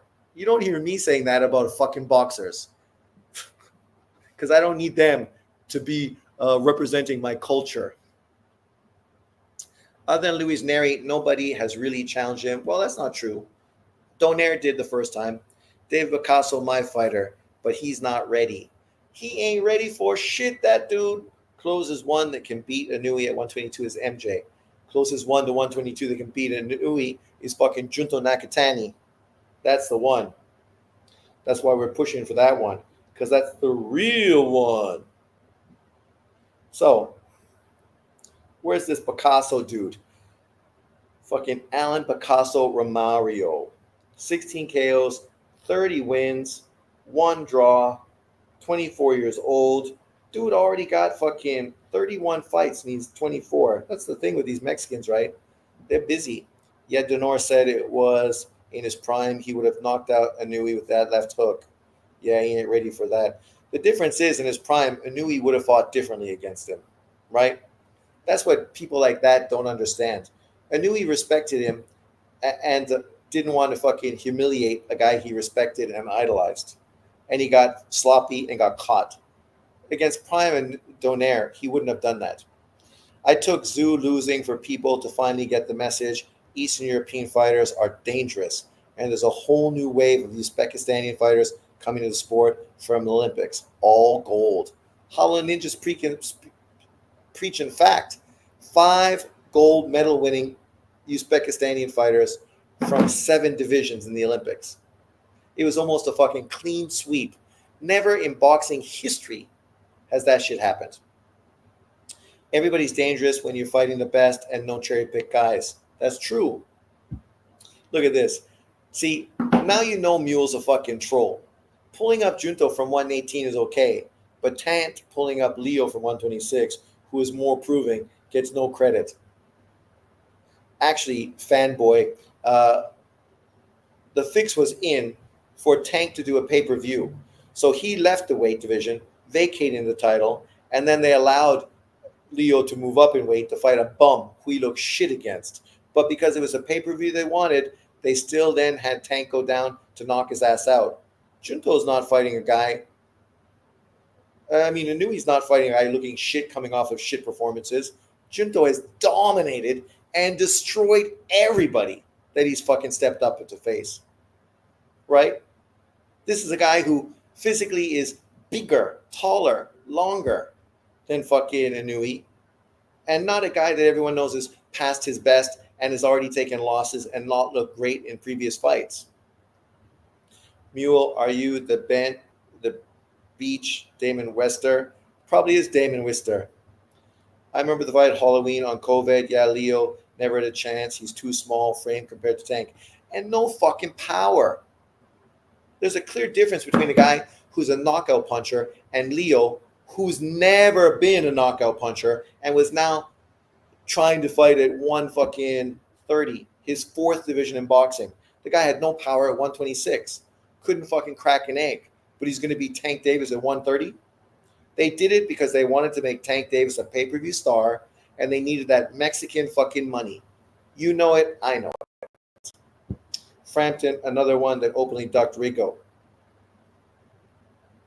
Leo Santa Cruz too, and Abner Mares, all Al Heyman PBC fighters that ducked Rico. Yeah, okay. What are you saying? I agree with you. Tank fans make a big deal out of that fight versus Leo when Leo hasn't fought since maybe once, but he's really a 126 guy. He only fought once against a bum, a guy that wasn't even a top 15 guy at that division. Yeah, Tank noticed that and he walked Leo down. Pretty obvious he was going to beat the outcome. Yeah, Mexican fan bases, we all know if they always want to use the base, Loma and Naui are the bane of Damon's existence. You Yanks ain't got a clue. Frampton, Abner aren't good wins at 126. They're great wins at 126. But Santa Cruz fought at 130 and he was beaten by Frampton at 126. Neither Abner Mares or Frampton are pound for pound or considered fucking Tank Davis. So you're fighting this level of opponent, Frampton who retired, Abner Mares who fucking basically retired, to move up to fight a prime young Tank Davis at 130, a division you never really fought at before, and you're bringing nothing to the ring. And you went life and death with Frampton and Abner Mares, but you were going to beat Tank Davis. Okay, good luck. The fight, see, Mule, if you're a real boxing fan, what you should have been saying is that Gary Russell Jr. and Leo Santa Cruz, WBC champion, WBA champion, should have fought each other, both PBC fighters, for unification at 126. Not utilizing Leo Santa Cruz just so they could do Tank Davis' first pay-per-view and get the Mexicans to fucking pay for it.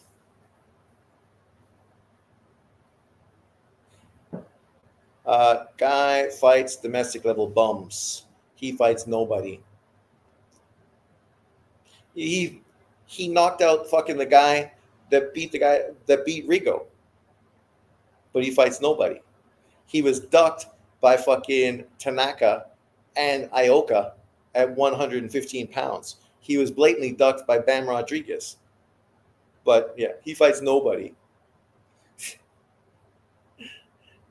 Okay, he's younger than Tank Davis, and already he's a legitimate three-weight world champion, and going up to his fourth weight division to fight a pound-for-pound fighter. So it don't matter, he never fought anybody. His next fight, he's fighting a pound-for-pound fighter. Who's Tank fighting? Oh, sorry, Lamont Roach. Okay. Number one, Mexicans are being used to sell all these tickets. Name the Mexican superstar in the sport, not named Canelo, that sells out arenas on a consistent basis. You're using the same old fucking narratives that fucking John Boxing uses. Everybody knows that the Mexican fan base in boxing in America is, if not the biggest, at least the second biggest. So if it's the one or second biggest fan base in America, if you want to do a pay-per-view, you don't want them involved? See, your whole narrative is shot in the foot because literally Floyd Mayweather fought Latin fighters on the two Mexican holidays on pay-per-view every year. He told you why, because that's where he's going to make as much money as he could. So stop the cap. You're fucking full of shit, just like everyone else that fucking pushes your bullshit.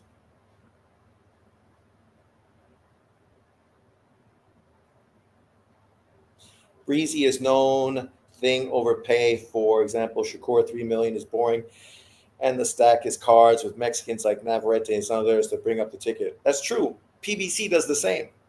PBC has been living off of Mexican fans the last 3 fucking years. Every single card stacked with Mexican fighters. You got your one black fighter headlining, and then every single fucking fight underneath is Mexican.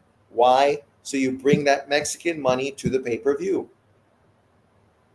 I mean, if 90% of black fathers in America are in jail, then they're obviously not paying for pay-per-view. So, and we know the mothers aren't paying because they ain't boxing fans. So then the Mexican fan base is the number one money group in American boxing. White Caucasians are the number one for UFC. Yep, Mexicans versus black is the blueprint. Yep, that's why I don't support them. You guys pick and choose when to give wine credibility for opponents coming up in weight. No, see, you're a fucking idiot. And that's the problem. You can't have a conversation with an idiot because you try to compare Junto Nakatani going to face fucking Anui, the biggest fight in Japanese boxing history, to Leo Santa Cruz going up to fight Tank Davis.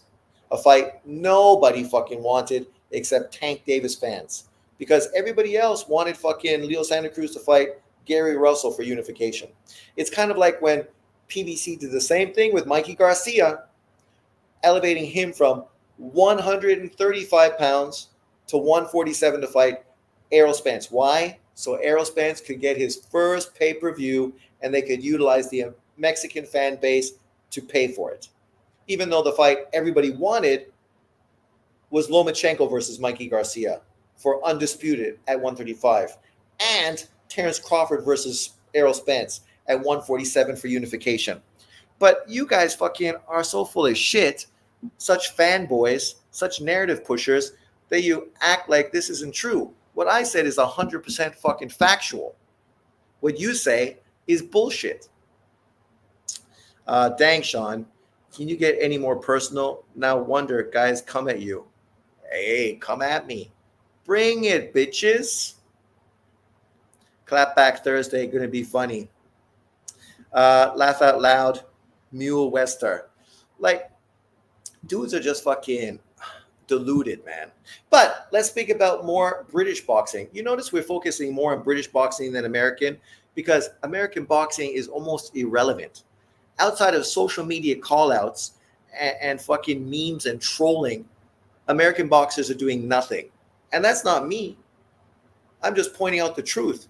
But you'd rather watch channels that focus on these guys that aren't doing anything. Okay, do that. Do you. That's cool. But look at fucking what Frank Warren is doing at Queensberry. He's literally putting his throat on Eddie Hearn and Matchroom's throat. And I like Eddie Hearn and Matchroom. And I never was a big proponent of Queensberry or fucking my man. But he just re-signed Nick Ball, world champion. He just signed potentially the next great superstar heavyweight in Moses Itama. Just re-signed future middleweight champion Hamza Shiraz.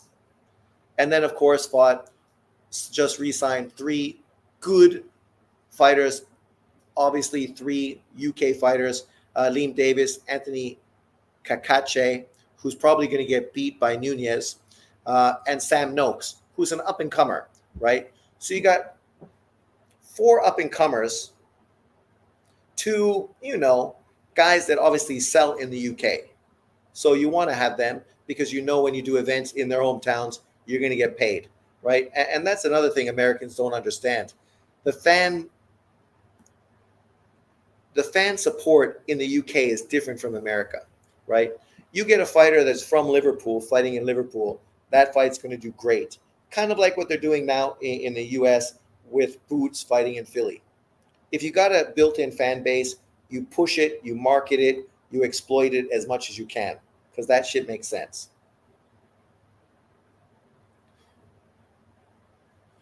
Yeah, they don't work. British fighters are active. I think that's why they're beating more American fighters. I noticed American fighters became soft and complain about everything. Example, Devin Haney and the rest just cap online. Well, Ball and Shiraz are really good. American boxing has fallen off. Black guys are the only ones that do anything. All those white guys don't do anything. Well, it's ironic, dumbass, because there's quite a few Mexican Americans that are dominating. Actually, Bam Rodriguez, who we talked about, is American and pound for pound. But okay, it's the black guys. They're the ones carrying the sport. No, they're actually the ones ruining the sport in America because they're talking more on social media than fucking fighting in the ring. What happened to great American fighters? They still got some, but America as a fan base is killing the sport.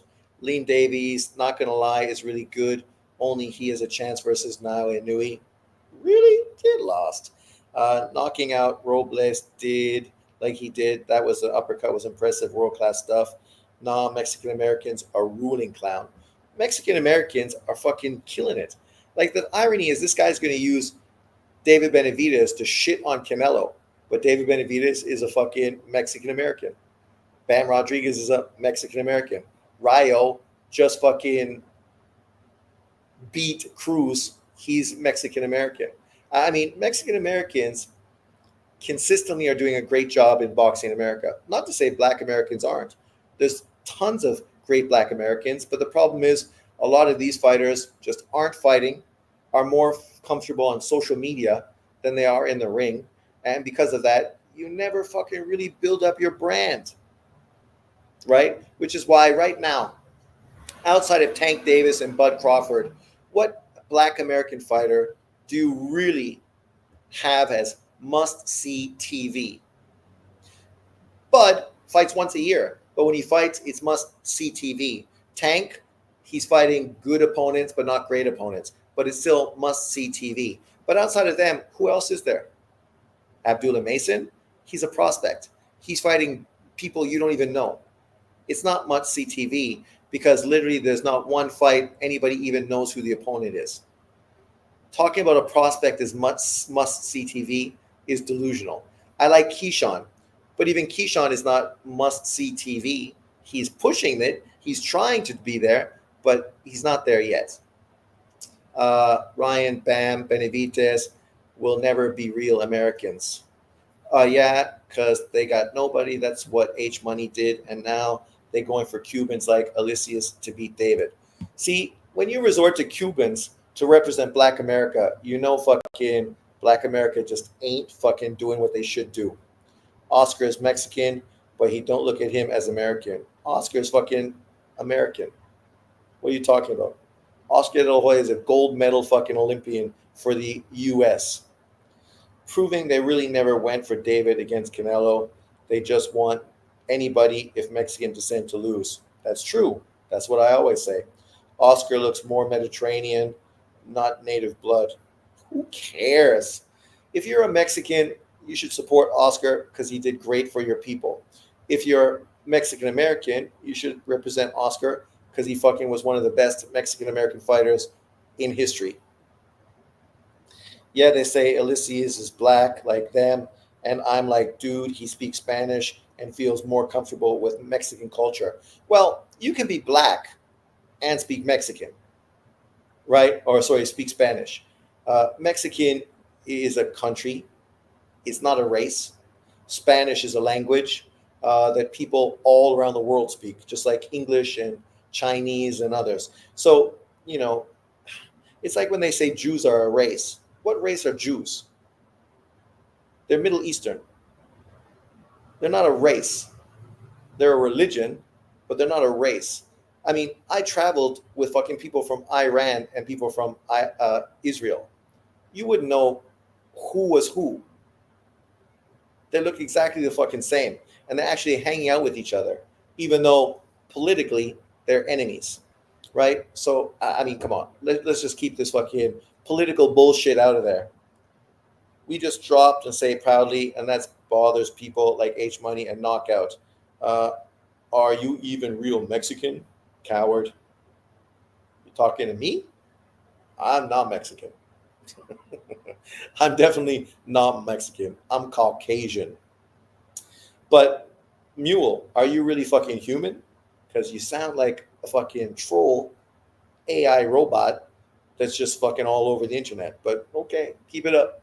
Keep up the trolling, buddy. But let's keep boxing. So Jack Catterall, who Devin Haney can't keep out of his mouth, literally, if you know what I mean, obviously had his second great career win, beating Regis Prograis, obviously coming off of his great victory against Josh Taylor. Now the conversation about who's next.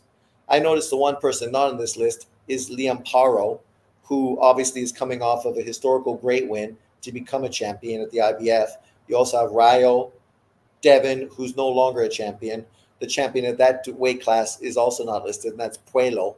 But I think people don't expect Puello to do anything, so they're not really talking about him. And then, of course, Lopez, who it's being rumored might fight Ryan Garcia. So the question is, who do you want to see Jack fight next? Liam Paro is going to fight Richardson Hitchens. I'm favoring Hitchens to win, but every time I've picked against Paro, he's won. So I wouldn't be surprised if he beat Hitchens as well. But I'm favoring Hitchens, even though it never works out for me when I pick against Paro. But I think Paro versus Jack would be a great fight. Obviously, Hitchens versus Jack would be fucking brutal, terrible. Just like Haney versus Jack. I mean, him clout chasing Jack, it's like, come on, man. You're not going to make big money fighting him unless you go to the UK.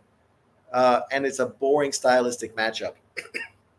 Not really a fight anybody is excited to watch because, I'm not a Jack fan. That dude's boring as fuck. Boring as fuck. But he's just coming off of two great back-to-back wins in his career. Obviously, he potentially might be, outside of Ryan Garcia, the money man at 140 pounds. Yes, of course, Mule. You wouldn't pay for it, though. Nobody would, because nobody wants to watch boring-ass Devin Haney versus boring-ass Jack.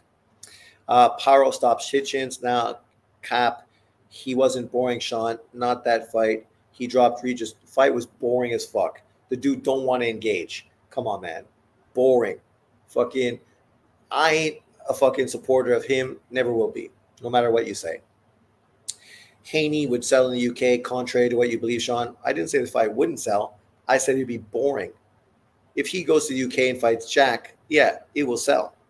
That's why it makes sense if you can't get a Ryan Garcia fight. But it's a boring fight. Most UK fans idolize American fighters. Not anymore, buddy. Not anymore. Jack versus Devin is a snooze fest. Snooze fest. Only fight maybe you could do that would be worse would be fucking Jack versus fucking Shakur. Jack impressed me. He was doing Usyk like type stuff. Only biased people say he isn't good. I never say he's not good. I just say he's boring. Boring. Haney versus Jack is a hug fest. Hug fest. Definitely. Catterall was boring. Wrestling match. Boring, man. Man, Haney can't even knock it. A Mexican carnival guy at this point. I can beat him up. He ain't scary. Well, he's afraid to get hit, right? That's why he throws punches moving away against a Mexican carny guy. So what's he going to do against a real fighter? I think he could still beat Jack, but it's not a fight I'd fucking want to watch. It's not a fight I'd be excited to watch. Obviously, we know he's not going to take on Jack anyway. He's going to fight Ryan Garcia. You know that. I know that. So let's just be honest. Hey, it sounds like fucking Canelo there. I know that. You know that. But there we are. The big exciting news of the day. Overall, though, it is what it is. Ryan, not fast. Have you seen him, Sean? Devin has no chance. Ryan's always been fast. The problem is he's not disciplined, right? He's fucking too undisciplined, doesn't do what he has to do to be at his best. If Ryan had a good trainer, was focused, and focused on what he should do, he could be a great fighter, right? When people compared him to Oscar, it's because he had some of the similarities, speed and a great left hand. He don't got Oscar's chin. He don't got Oscar's determination, but he got Oscar's fucking mental health issues.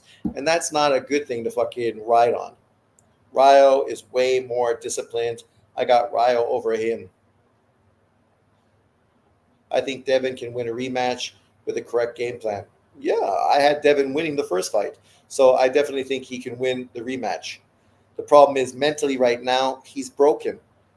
Same way Meldrick Taylor was broken after Julio Cesar Chavez, that might be where Devin Haney is right now. And the fact he doesn't want to take a stay busy fight to get back in the ring, get hit, be able to cope with it, and then prepare for a fight, that may be his downfall. So now Derek James isn't a good trainer. Who's Derek James trained? What are we talking about? What? Who talks about Derek James? Ryan has a weak right hand. So, oh, because he's with Derek James.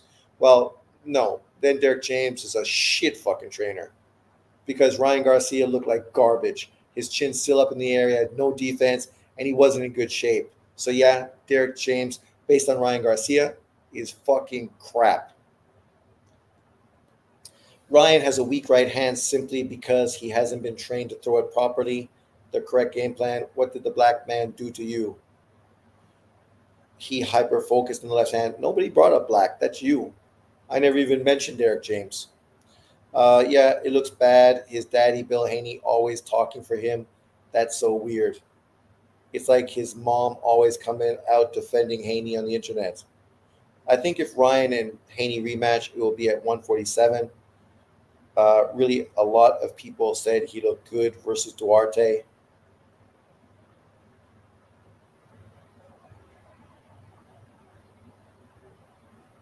He got the result, but he looked like garbage. Derek James isn't trash, just okay. What he's done with Ryan Garcia isn't anything to fucking write home about. But I'm not shitting on Derek James for Ryan Garcia being a fucking idiot. You brought up Derek James. I didn't. I just said Ryan's a fuckhead. No, you didn't like the Floyd Philly shell. That shit was garbage. Garbage and illegal. He didn't get hit versus a monster Duarte. No, because he was turning his back on him. That's illegal. You can't turn your back on a fighter. That shit's illegal. You turn your back on a guy, they could fucking disqualify you. He got hit in the back. Those just aren't scoring punches. But okay. Yeah, that was some funny. Sean made fun of that move. Man, that shit was terrible. Ugly. Sean O'Malley. But people, we've been on for 221. I don't want to get people too emotional. Devin excessively clinches while it's also illegal. Yeah. You said Ryan, if Ryan had a great trainer. So then it holds true. Because Derek James is also the guy that trained Errol Spence to get beat up and knocked out by fucking Bud Crawford.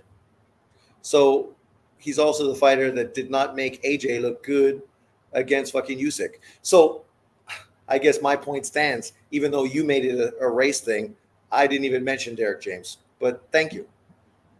Thank you for proving my point.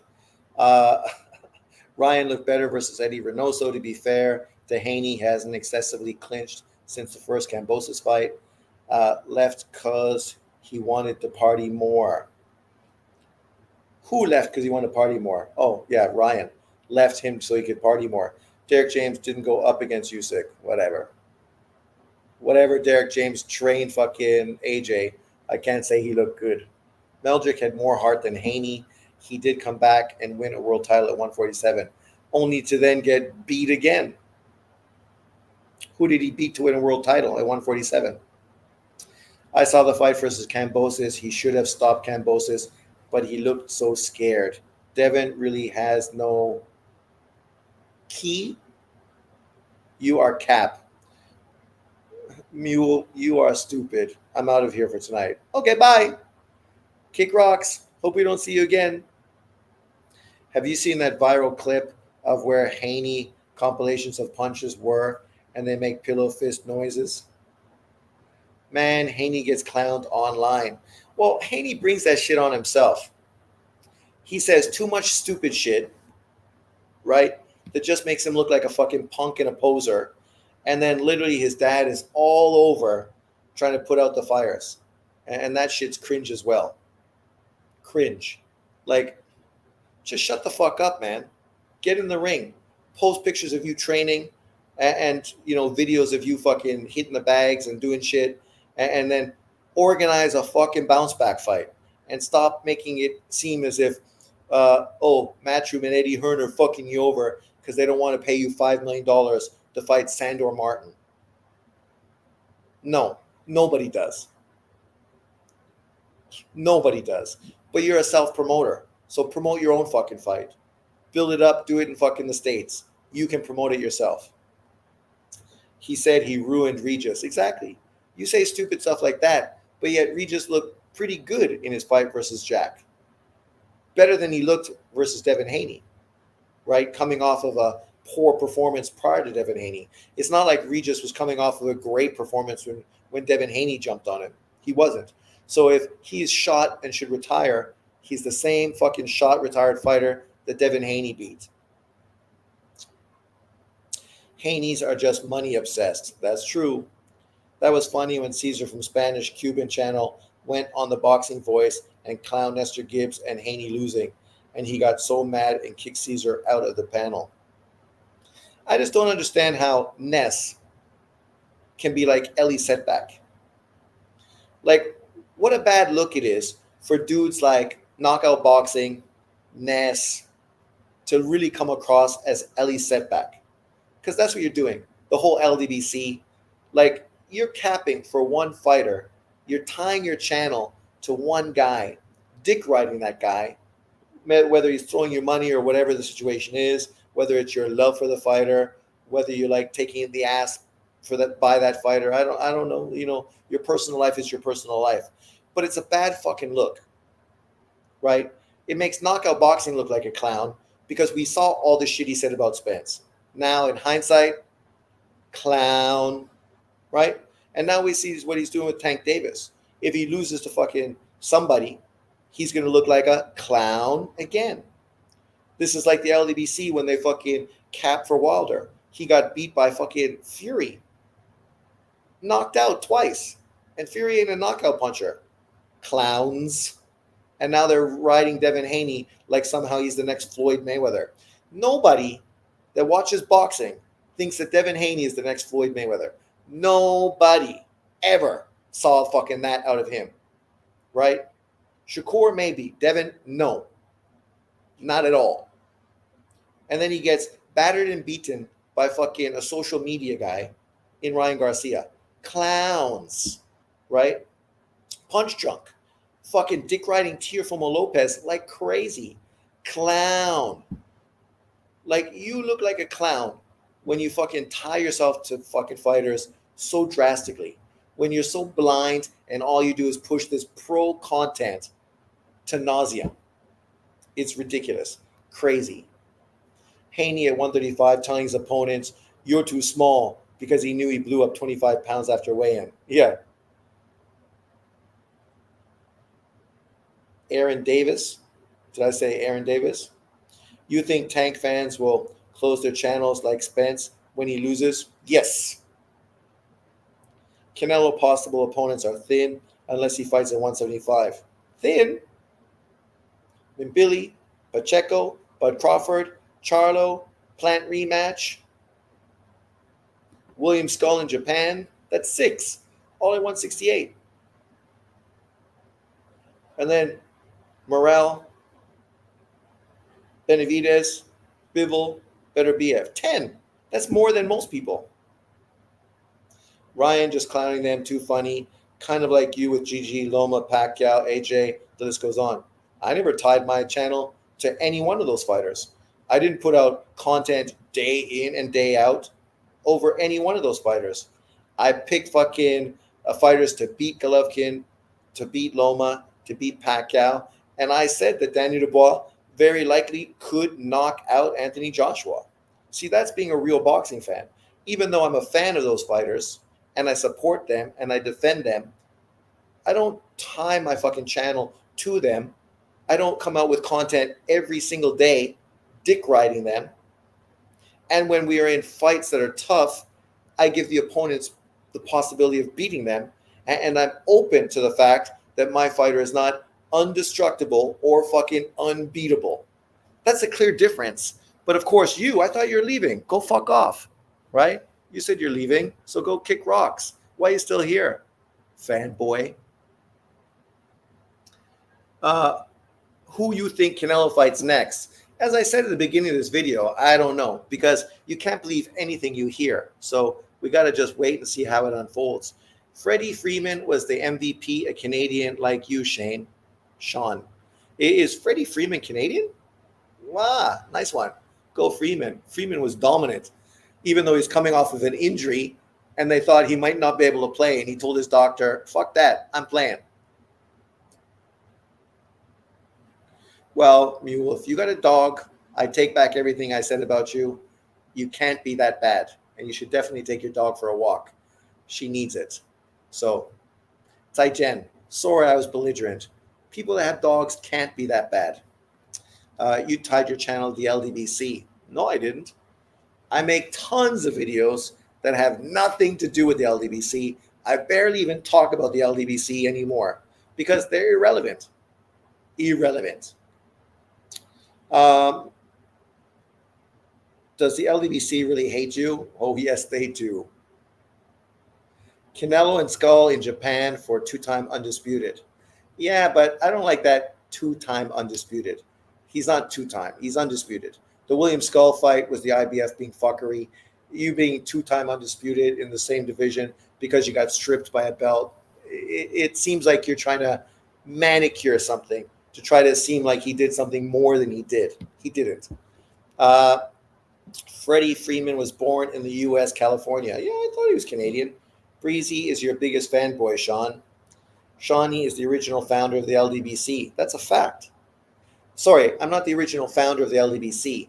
That would be the dude from Atlanta, the military guy. I don't know why I always forget his name. Cool guy. I know he still does videos, but I don't really see him around too much.